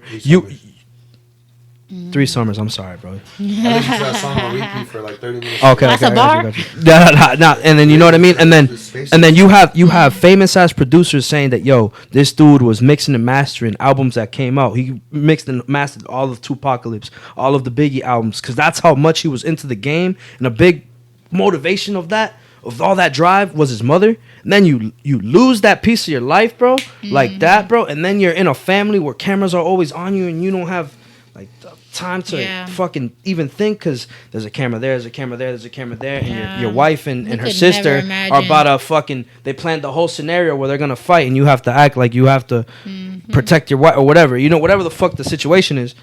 Bro, I would go nuts too. And then the world, bro, as fans, we're putting this man on a pedestal, calling him God. So then he's Well, he like, called himself God. yeah, and then we agreed though. You know We what I mean? agreed, though. We agreed. And we're like, yo, this man is all elite. This man is all elite. And this man is like, how can I up the ante? How can I up the ante? And you just fucking like, I don't He's know. doing it though, you know. He went, psh. Prayers for Kanye. I don't think he went. I don't know, bro. This is what I'm saying, Bro, I don't know. I think he's still kind of normal. I think he's cooling, but then at the same time, some things Yo, like did y'all see that clip during the quarantine where Dave Chappelle comes to visit him at the ranch? yeah, and he's like, tell a joke. Tell a joke. Tell a joke. You said he looked fine. That looked fine to you? That looked a little weird, but. I know you never Prayers seen that. for You never Kanye. seen. I mean, bro. Kanye is a kind of- And then Dave Chappelle says like wait, like he just says something and they're like ha, they all start laughing. Nah, he goes like, Keep you gonna tell moving the on. artist to draw right now or something like something like Right. that, and then Kanye's like, that's the like- joke. That's the. And everyone's like, okay. fuck. Bro, and he made a whole scene coming to visit him like if he was like in the mental hospital, bro. Like, No, because bro, he was like Yeah. fucking tweeting and shit, saying like my wife cheated on me with Meek yeah. Mill. On Oh, that's why he went to visit him. yeah, he was like fucking forcing it. Yo, He was going in. my mother-in-law is a fucking gypsy or whatever But the fuck you he know said. what I was- what if he's telling the truth? She probably is, bro. That's why I said. Ding, ding, ding, ding. Dude, she was like- yo, she why was is he like- getting divorced now. She bro? was like, Kanye's tweeting, get the fucking spoon, and he was like that, shook, bro. Put him in his corner, bro. That's what happened, bro. Prayers for Kanye, man. He was going Give him off. 2 years, bro. Everybody's gonna be again. Nah, and then he found God, bro. Yeah, those stuff was, what are those called again? Sunday service. Yeah. Oh, I thought you were talking about Jesus King. See, you know what's so funny about me? I can't go to church because I cry. Like, it always makes me so emotional. Like, I think if I went to Sunday service, I would cry. It'd be so I would beautiful. fucking be What's balling. wrong? Well, why would you cry? It's so. I went to empowering. art school and I'm just like touched by music, like good music. And I don't think it's because of art school. I think anybody's touched by music. Music's just magical. And when I hear it in a place of harmony. praise, I just start crying, like immediately. When I'm at weddings, I cry too, though. So I'm just a crier. Anything spiritual and like, oh my God. Weddings in Ghana are like church and weddings. So I was just crying. It was literally like, I was just like crying, bro. It was just so many tears. He was like praying up there. He was like spitting, man, saying some sermons or whatever. And then also marrying this couple for life. And I was just like, overwhelmed with emotion. Yo, I gotta use the Overwhelmed bathroom with real quick. emotion. Gotta use the bathroom real quick. Yeah, I mean, and we can wrap up in, I don't even know how long we've been going now. Like, This was an amazing conversation. Says 2 hours 27 minutes so far. wow. What do you Okay. think? What do you Yeah, think we of the can. experience so far? This has been great. I've definitely been dying for something like this for a while. So Have you ever done something like this before? yeah, and that's what made me really into podcasting. Like my first platform was on camera, and it was interviewing, question answer, beginning and end, a certain flow to it. It was a very certain type of like media. But when we got invited to be on Henny and Hot Sauce with Miss Hot Sauce, who now is the owner of Spark FM. Like, what? The growth to see that she was working with this like nonprofit, and she was working in a radio like studio, and she had the mics and the setup with the headphones and everything, and to see where she's gotten is just like, shout out to her. But when I put the headphones on and I was speaking into the mic, and literally like you could hear everybody else. Obviously we don't have headphones here, but like I got lost. I just like went down this like rabbit hole and I just disappeared. Like I was in the zone, you know, like speaking and having conversation. I just got into a zone. So like I definitely wanted to. I was so bad at asking questions because then I'd have my own thoughts. And you're not supposed to have your own thoughts when you're asking people questions all the time. You should that's a little in an interview, but that's why I don't like to say we're an interview kind of thing. It's good to have structure and outlines, though. Yeah. Like we have questions ready, but the questions prompt, conversation, not answer. I don't want to get, here's my question. All right, answer. All right, here's the next question. And I hated that question because you can see how people answer differently too when you ask it that way. Like I tend to be, I operate in that way right now, but I'm trying to get out of it. I keep telling you that. I pose my interviews with questions, but then when I ask them, and because of the way that I speak, I'm like super like professional about it. I can sense the pressure that they feel to answer me, and they're like, "Oh, let me say it also in that voice and be quick." And I'm like, it turns like. That's why I don't let's mind not do swearing. that. Let's talk. That's why I actually encourage swearing. Yeah. Because when you swear, you're just letting loose. See, right? I've been good. I haven't even sworn that much. I've gotten used to it. I don't count or pay attention. I just talk. If I've sworn, I don't even know if I've sworn. To be honest, I could have not sworn this whole time. I probably did because I always swear. But yeah, that's why I try to be myself too. Like we had a conversation about code switching one time, and I was just like, I don't like that, bro. Bro, I keep saying, like, I don't want to be here all night, but you gonna open up the code switching, and we can also, like, we can bookmark topics, but code switching is one of the things that I had to unlearn when I did my first on-camera gig with the Museum TV.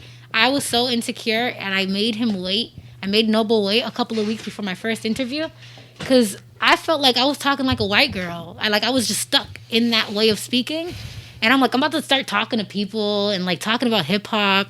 And I still feel like this person who's trying to speak a certain way because I was just in college and like doing all these things, like doing presentations and having to like defend my beliefs with evidence and like just a certain way of speaking that I got used to that I had to unlearn. And especially academia and whiteness and all that code switching. Yeah. I'm still not there completely. And maybe this is just how I sound now. But, You just evolved into a new being. And I have a saying, and I never knew what to do with these things, but I think podcasting allows it, where I say code switching and then hashtag broke the switch. Like I was trying to break the switch. Like I'm about to put that in every. And I didn't know what to do with it, but I'm like, maybe I'll turn it into a campaign. Maybe I'll ask for people's stories. Maybe I'll make some art about it. You said, bro, write a poem and then do some art. I'm trying to write poems. It's hard. It's hard. But I will start writing. I need to write, and I journal a lot. Journaling is good. So. I gotta get back to writing and stuff.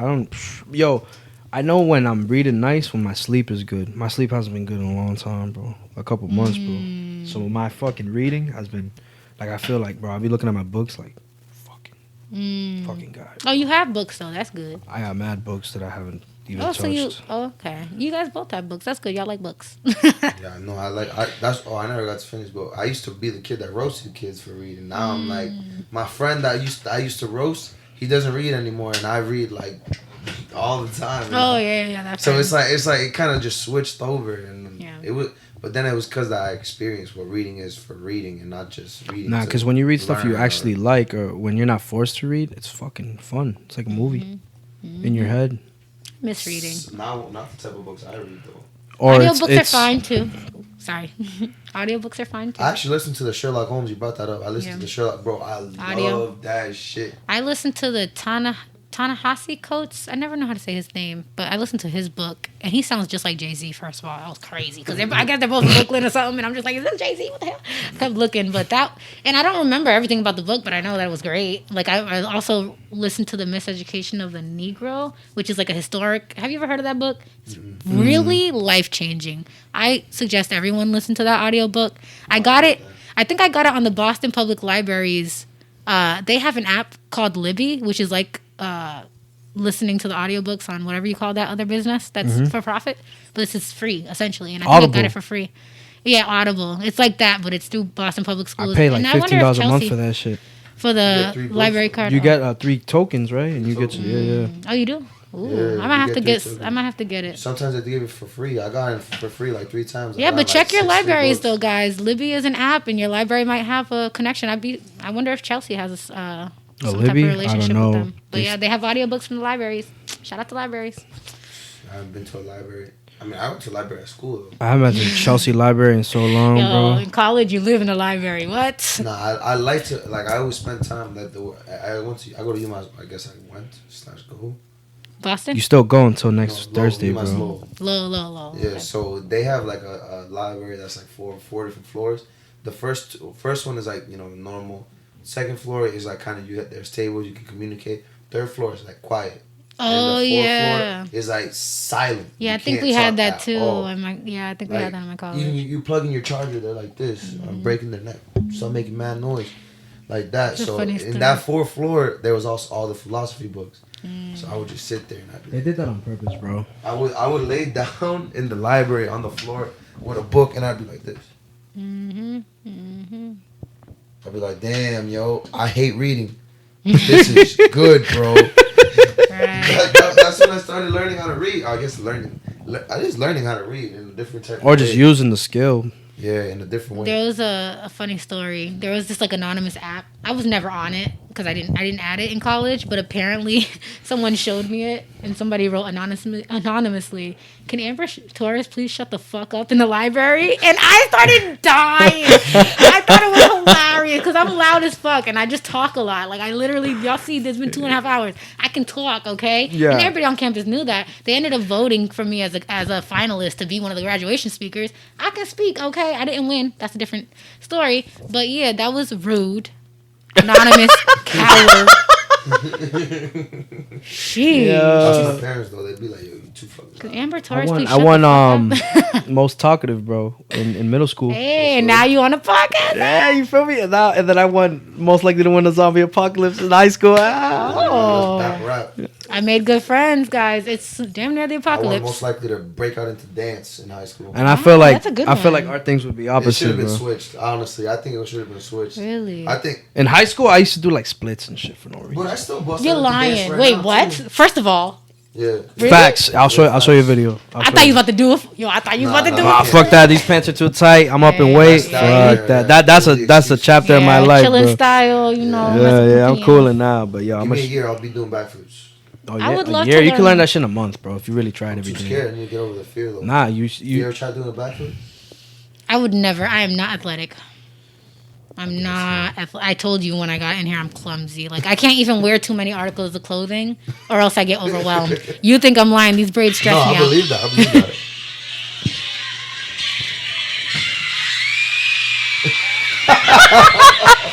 And then he goes into the. Yo, he was pro. He would I was just bust pro. it out. Do that shit And wherever. he would go up, he would go down, then flip back up. Flip like back that. up, yeah. Hey. Yo, Now I try to do that shit. I'm staying stuck there, and Jason's driving me to the yeah, hospital. you ain't even getting down there, bro.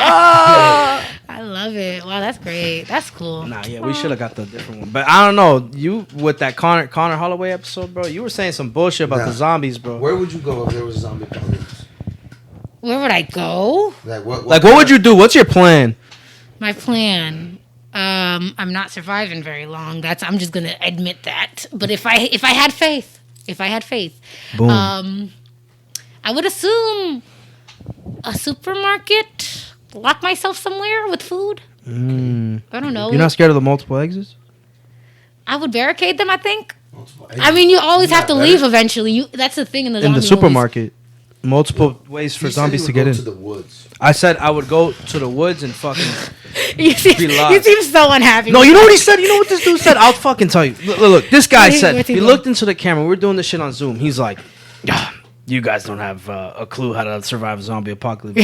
And then he goes, He's been through I'd one. go all the way to the Prudential. And top floor. I'd set some fucking 6 feet mouse traps for these zombies. I never said, bro. Every floor I'd set a Look at her. mousetrap. She's like, that's genius. Wait a And minute. He had an idea of a skyscraper. And then I go, yo, so what's your escape route? Parachute. Parachute. Okay. Hang No way. Well, that's what... Me and Connor looked at each other like, he's fucking dead in a couple days. How? He's fucking what? dead. The zombie? I'm never gonna use that. Me and Connor, we're gonna be cooling, bro, in the woods, bro, chilling. Yo, And we're where gonna does every zombie? So you think you could start? figure out a parachute? Huh? I guess it's pretty straightforward. You just You just jump off. But what So about something, right? What about these big ass mouse traps, bro? yeah, mouse Who trap. said mouse traps? Connor said They're that just shit. traps, regular traps. Oh, okay, they not could be mouse just traps. wood barricades that they're like sticks pointing out like this, so they just crash into them and then they get stuck. And then they get Ooh, stuck he on thought it. this out. Come on, bro. You never watched The Walking Dead? Yeah, that's what you're basing it off of, bro. That's what they That's what do. you're fucking basing it off of, Yeah, bro. and, bro, where does every zombie apocalypse start in the movies? In the fucking woods. You never seen Zombieland? Oh yeah, no, I was literally imagining woods. So I'm sorry. I was like, Nah, maybe you you're running see? through You the never seen woods. Zombieland, bro? They're like fucking in the city and Dude, shit. you Cooler. can't see.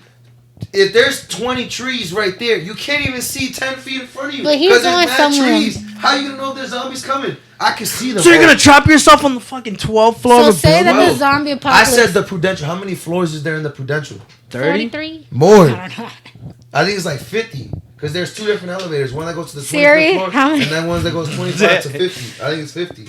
Bro, I think it's stupid. Especially those mouse traps you said. I never said mouse traps. I just said traps. It could be whatever kind of trap you want. It could be the ones where it's like a net, and then they step on it, and then they go up to the top. And then right there, bro, now you got more covered. They're not getting up there. Now bro. you're watching too much fucking SpongeBob, bro. SpongeBob. With the nets, bro, you're tapped, bro. Is that a thing? SpongeBob. SpongeBob with the net. Scooby Doo Oh! with the nets. No, SpongeBob had nets too. Remember? I think no, it was fishing hooks. Remember when they went to go play hooky? Nobody, and then they got pulled up on the hook. Nah, what's the cartoon where like you step on the circle psst, and then you're up in the air? That's like everything. I don't know. That's like an actual trap in real life. That's how they trap like animals. bears, bro. No, a bear trap. A is bear like- You trap step is on a- it, you is a out of teeth, here. right? Yeah. Essentially, you step on it, you out of here. Bro, there's tons of different types of trap. I'll create my own type of trap. Listen, let's Electrical traps. Yeah, because he has time for that shit. let's We're in a hope we fucking have zombie time to apocalypse. prepare for this. You, when it's I not have around the 50 corner. floors to work with. The first Who one's the gonna be fuck is simple. gonna let you right now? Boom! There's zombies outside wearing Saugus masks. That security guard's gonna be like, "Sir, you are Alright. not getting You're in." gonna be like, oh, give me a second. Drive to the And you're Prudential, gonna drive to the woods. and you're gonna be like, ladies and gentlemen, And you're gonna drive exit, to the woods. exit out. I gotta put these rat traps in You're here, gonna bro. drive to the woods. Well, neither of y'all gonna have You walk food. to the woods, you're dead, 100%. You ain't surviving. The woods is the worst place to go. Listen. Because bro, I'm telling you, trees you're not seeing 10 feet deep, bro. How you gonna know if a zombie's right there? Oh shit! You hit All of him. a sudden you walk around the tree, right there, you're done. If you're it's a done. big tree, So you you're can't gonna look around exit it. out all the Prudential. Hey, yo, all up, you get out. They can stay in there too. Everybody go up to the 50th floor. I'm gonna start setting traps. If you want to help me out, I'm gonna start Nah, you It can't don't let other work. They're people gonna up fucking there. knock you They're out. gonna kill you. No. They're gonna be like, this Did dude's you an watch? idiot. Nah, did you watch that Why? movie where everybody's trapped at work and they all have to kill each other? Is that like that It's a sounds good like movie. Saw? I'ma That find sounds it. like Saw, bro. It's kind of like a Saw movie. It's really I ain't good. dying. I ain't dying. There's no way. That's I'ma why I find got. the name of it That's and why I send it to got y'all. voted most likely to win zombie apocalypse, and you. And I said it Breakdancing. when you won. I said it was wrong because all you gotta do is somebody tells a joke, you start laughing. All the zombies know where you're at. 'Cause his laugh, like, You know how I won that? I literally won that. So I was walking down the stairs and I was like, yeah. Everyone was like, that's the guy. Wrote my name down. Like 40 people wrote that shit I didn't all even at know how once. the fuck I won that shit. I didn't think anybody knew my name. I'm dead ass. I didn't think anybody. I was that. But there are a lot of because everybody go to the same high school. Yeah, Yeah, there's it's only like one high school. only one Yeah. high school. Well, I mean, there's multiple high Yeah, schools, like but private there's only maybe. one in Chelsea. Only one public. There's one. two. There's two in Chelsea, but one is a charter school. and the other one's a public. You know, that's Chelsea High. But there also is northeast where people used to go. It's like a Vocational school. That was like one that a lot of people from Chelsea go to too. But Yeah. I think only like 30 people go from Chelsea there. So how many 15, people went 15. to your school? 3,000. our class was 2,000. 300. No, not 3,000. Your class. was 2,000 in total. 300? Oh, the whole school. Our class was 300 But when ours- we graduated. But when we started, it was like fucking 600. Oh no, yeah, same, yeah. Yeah. Our class, I think. Well, our graduation rate is like classes are 45%. really tiny. So my class, I think we had like maybe 11 people graduate in the visual arts department. I think in Oh. general, all seniors there are about 60 to 80 of That's us. a small school. It was- That means yeah, you guys BA knew used to be all very your tiny. business. Everyone knew everyone's business. Yeah, kinda. Everyone- We had everybody had a major, so you had your. Because think about it, we had like 2,000 kids, and everyone knew everyone's business. Imagine yeah. a school that small. I don't think so. Nobody. Bro. That's what I'm. We I were didn't think anybody segregated. knew me, Bro, bro. are you kidding me? Anthony was speaking red side, third floor, blue side, first floor. Boom, everyone knows, bro. I was on the green side doing whatever, bro. Oh, y'all got colors? That's cute. Yeah, it It's was split up towers, into red, 3 blue, and different towers. green. Wow. And the green side was where all the immigrants went. How really? No, Yeah, that's like were like there tribes. like SEI, like language they were, classes or something? English language learners. Yeah, Yeah. English ELL. Yeah, that's what it's called. Yeah, But were that there was my some brother. people who My older weren't brother. like? Was anybody like thrown in there that didn't necessarily feel like they were there? Because we had some people like that in college that were thrown into like a bilingual program, but they're like, or was it all like literally ELL? Oh, okay. Nah, yeah, there 'Cause was half like, the school was ELL. yo, our bro, soccer team, elite, bro. Elite. Like Elite. legit, like yo, fucking They nasty. won Yeah. like 9 years in a row. Really? 9 years, bro. They've been winning since the 90s, bro. No, they did lose. I think. They've been winning since '98, like that. Mass state championships and shit. Yo, they were elite. They're probably still elite, no? How were the art classes? Were there art? They were. Classes? Oh, I mean, I took one art class. I took an art class with her name. I'm not gonna name her. But yo, she What's her fucked. name? I think I had the same one. What letter does it start with? Camaro? Huh? Camaro? No, I don't know. What the fuck that You just made him name her. Miss Camaro. Comma. I remember how, cause she, the way she put it was, it's like Was it Camaro on with a green K. side? You know, red side, second Nah, floor. I had green side. It was Camaro, and she put comma, and then she did a rowboat. She drew a rowboat. It was Camaro. Camaro. Anyways, yo, she hated me, bro. Cause this is a different time, so I didn't like. I would just for class I didn't give a fuck about. I'd be like, yo, fuck. It's okay. Yeah, you know what It's I mean. So alright. then she'd be like, "Are you gonna work today?" Mm-hmm. No. All right. I just leave, go to gym, bro. Aw. Well, I'd like to think that you deserved a challenge, but shout out to her anyway. Because I'm like, I'd love to do some art in the schools. I need to get connected. Let me know if you have any friends that teach. I don't We think know that- teachers that Yeah, teach. We do have teachers. All right, offline. Yeah, friends. We'll connect. I think that the problem is in our school is that there really is not expansion other than normal school. You know what I mean? Like it's kind of just a regular curriculum and there's nothing else. And then you could pick Right. like piano, like that. which I'm not knocking piano's fire, but like that's your choice. You don't have like a. Before there was video editing, gone. Business, gone. Freaking like They took out the French department. gone. Everyone's Funding. learning fucking Spanish. It's Latin. Spanish. I wanted to take Latin. I had to take Gone. Spanish for fucking 3-4 Gone. years. 3 years. Spanish Spanish? in Chelsea. That where and they got rid of everyone already speaks everything Spanish. else. Wow, that's crazy. Learning uno, dos, tres, cuatro like that. Bro, urban communities, I don't know what it is, bro. They don't want to give The us money. funding, public schools, and that's why I was like, with the whole college thing, like the public school, it's fine. It's great if you could do it, but it is harder. It's And a it's al- challenge. It's so. also tougher too, cause like when you're Chelsea bred, bro, and you're fuck you, miss. You know what I mean? Like you, like I saw that all the time, bro. Dudes be roasting teachers, bro. I'm not doing this shit. Rip the paper up, bro. Yeah. Mm-hmm. It's not only that. Isn't funding based off of like the scores in the school? And imagine with all the ELL students that can't even speak English, but all the tests are in English. Although I think there's funding tied to that. It's like they could still get money for having the students. I don't know, Fake you know. news, Hey. bro, I think, cause Bro, I'm telling you, how is it? But from my freshman year, to They my were just senior trying to year, get us out. Half of the programs were gutted. Half of them. Mm-hmm. A lot of the stuff that works with computers, trying to teach you about computers, gutted. Mm-hmm. Business gutted. French gutted. Art We- gutted. only- Like, everything. It was literally you get basic curriculum. That's it. yeah.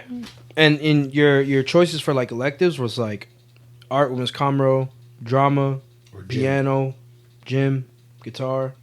Like it's just cool A stuff. lot of schools are like that too. Like how about like things that could actually help us? Yeah, like I wanted like Taxes, a maybe? finance course or something. I Finance, wanted yeah. like There was, but Anthony took that class. He took a finance class. And the way I think about it I is like, couldn't. I why was in do LPP, Hmm.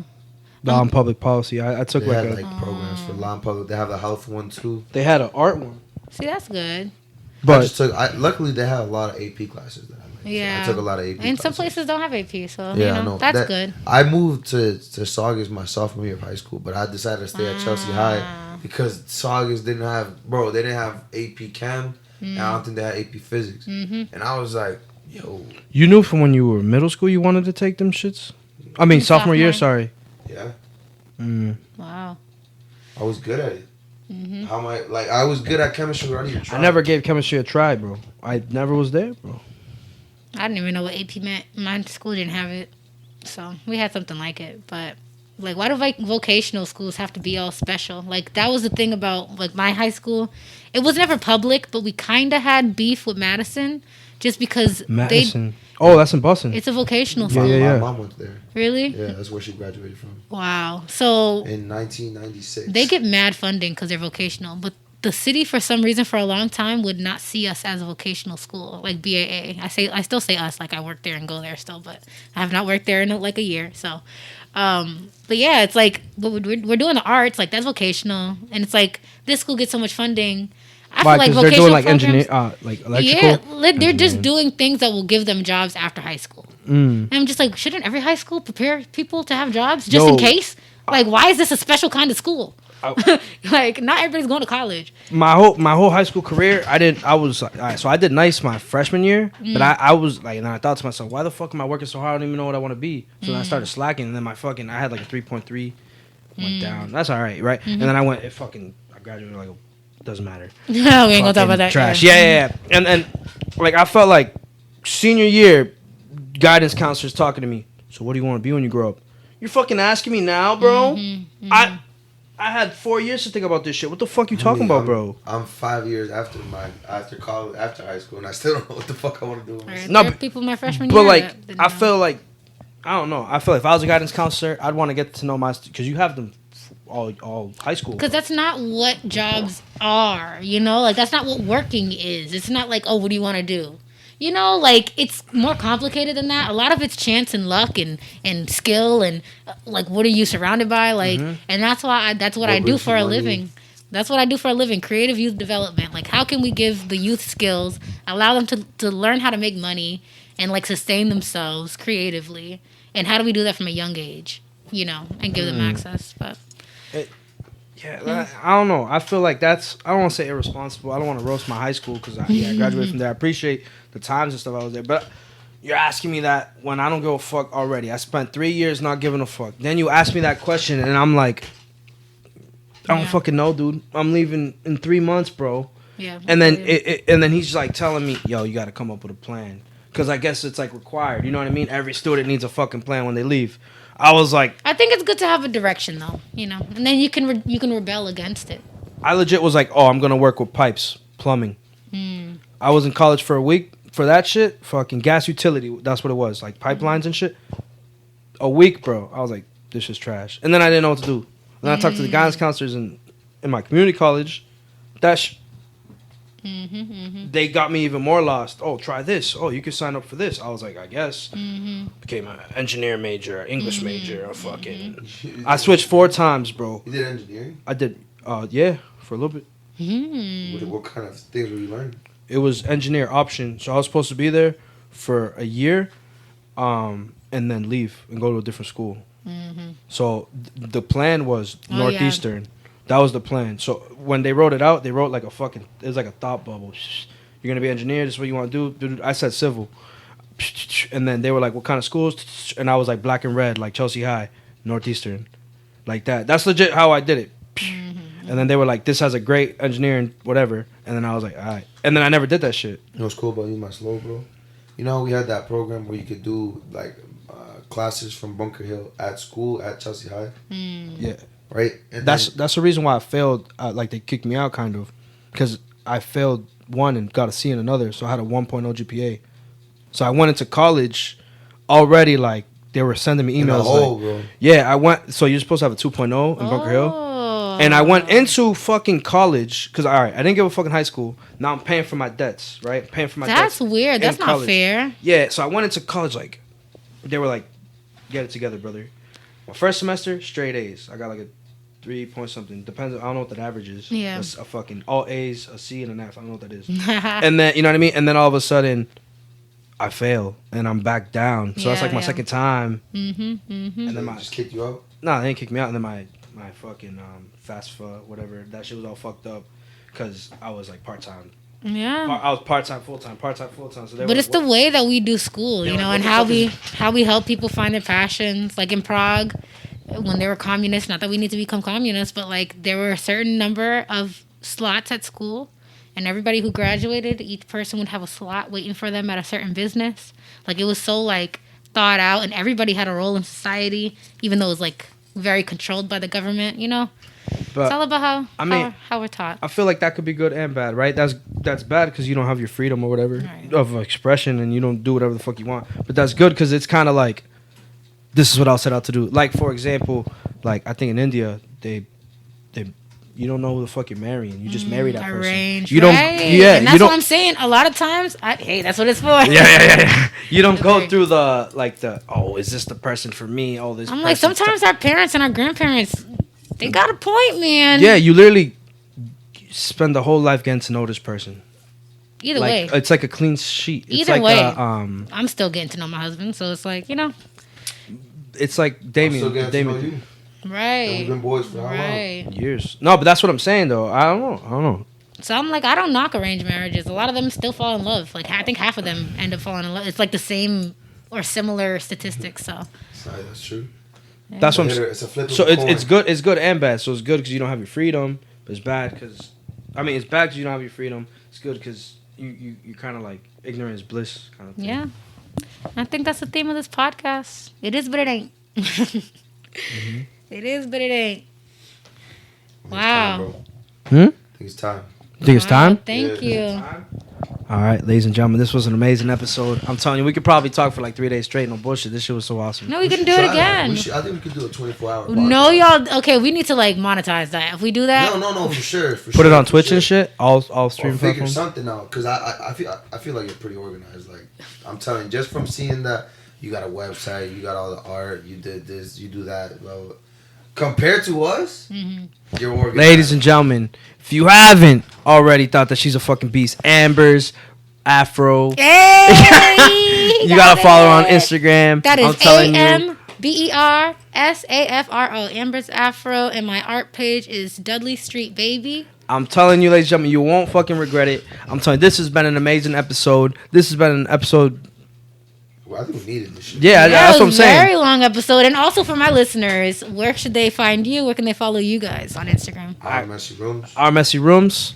OUR messy rooms. Y'all know how to spell that. They got Boom. messy rooms. They know. And then and Everyone then, got messy rooms. That's the point. My room's a mess, but you know, ladies and gentlemen, I'm telling you, this was the collaboration of a century. This shit's amazing. it's just better than What a Time to Be Alive. I know. Wow. Yeah, Don't do that. Like, listen.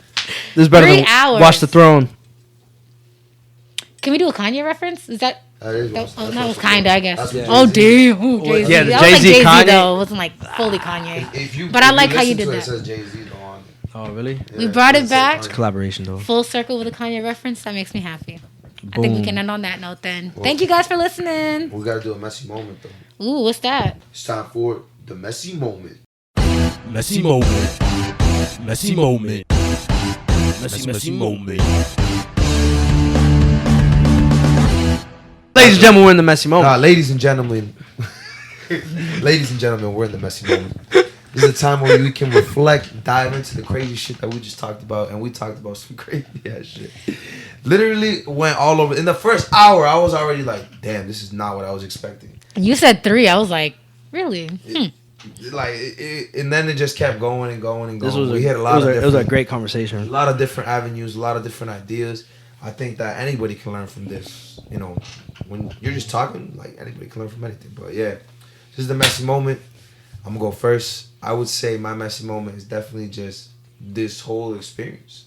Cause like I talk to my boy Vic, like on a daily basis, like literally on a daily basis. Literally on a daily basis. And what I love about talking to Vic is that when an idea comes up, there's no judgment. There's literally like, all right, yo, let's think about it. All right, it's just a free flowing. That goes both ways. That goes both ways. Yeah, and it's an understanding that, yo, we're just thinking out loud. We're thinking as boys. We're trying to reflect. Thought Like experiment. I used to call him a wall that I would just, you know, you throw a ball off a wall and it bounces back, and I would just throw an idea and he'd throw it back and it'd be a little bit different. Yeah. You know, and it would just be like that, and we get it rolling, right?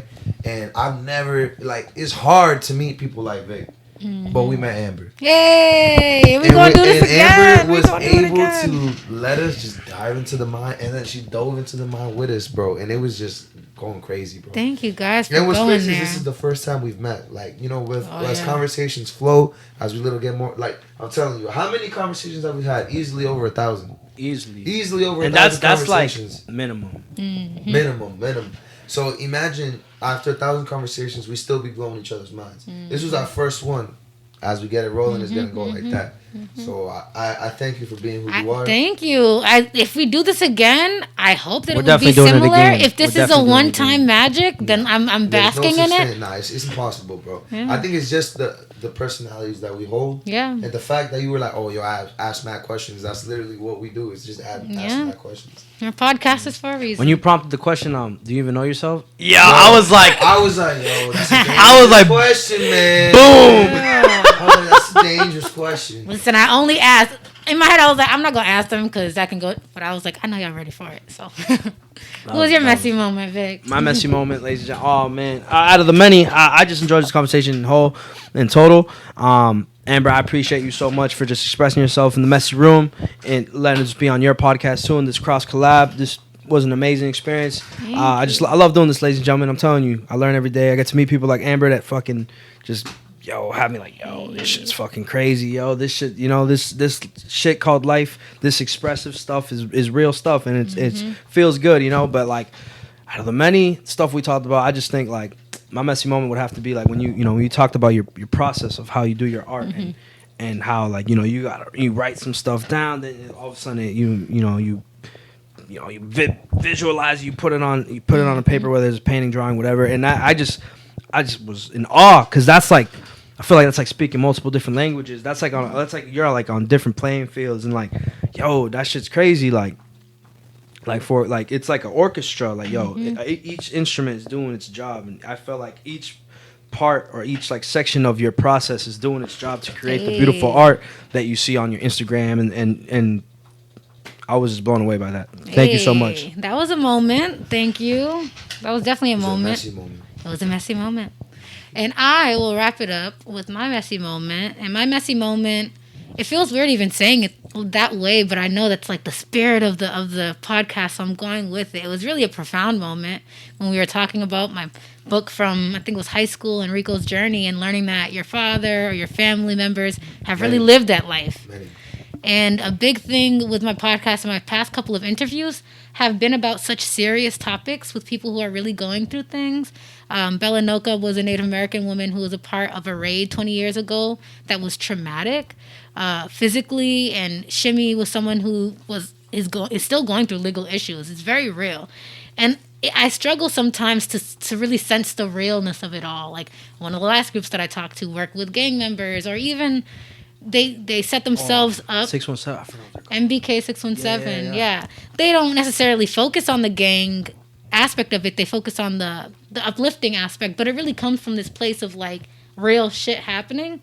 And so I just thank you for just we've been all over like in a very abstract way, but there's like really real stories and like really real lives behind like us and who we are and like things that our families have gone through. So that was just a profound moment, a messy moment, because it was just all over the place and it took us somewhere else for sure. It's all part of the plan, I think. I think this was meant to happen. I'm telling you. It's literally it really was. Like the way it runs is like I kind of just gotta see different aspects of you and your personality just by us talking and showing our personality. You show yours, and then we just get it rolling like that, and it's like we kind of just mesh into this like. I don't even know what it is. Like into an episode, into a crossover episode. I'm thinking about it like I'm thinking about it like a snowball. Like the ideas are just flowing, and then like you grabs a piece of me, grabs a piece of you, grabs a piece of him. We're just rolling together. And then what does that look like a year from now or 2 years from now? That's why I try not to stress the individual interviews, even though each one means so much. But I want to look back at all the people that I interviewed, all the conversations, all the different places that I went, and really like remember like being in this room right now, even though one day we won't remember this, So I think I remember if they all remember. You I think remember so? this for sure. Bro, yeah, I'm this. telling you, I'm it's hard to meet people like you. Yeah. So If you've met, Listen, don't gas me. You ain't seen the crazy side. There's always a crazy side to this type of mind. You No, know, that's what I'm saying. there's a husband No, at that's- home that knows what this type of thinking. When you got, it's nice to hear it on the microphone sometimes, but unfiltered all the time. Every day. I don't have a wife, but Jason listens to my stuff. Listen, and she probably goes a little crazy over you, but you know, we're thinkers, man. What can we do? What can we do? That's what I'm saying, dude. Like, Yeah. I don't know. Have you met a lot of people like us? I have not met a lot of people that I can get into deep conversation, but I do know several, and I do tend to meet people that speak like this, and I do think it's divine, and I don't know what else I can call it, but maybe I just see it that way, and I'm okay with it, you know? Whatever it is. You just go I'm there just being together. myself, So bro. Exactly. I'm glad we made this at least. possible. That's what this is for. But yo, it's the saddest time of the show. It's the saddest time the of end the of the show. show. I can't believe this. It's the end of the It show. took a while to get here, but we're here. I'm You know, we telling made it. you, it's the saddest time of the show. Vic's being annoying, so we're just gonna let it go. Check you later. Check you later. Bye.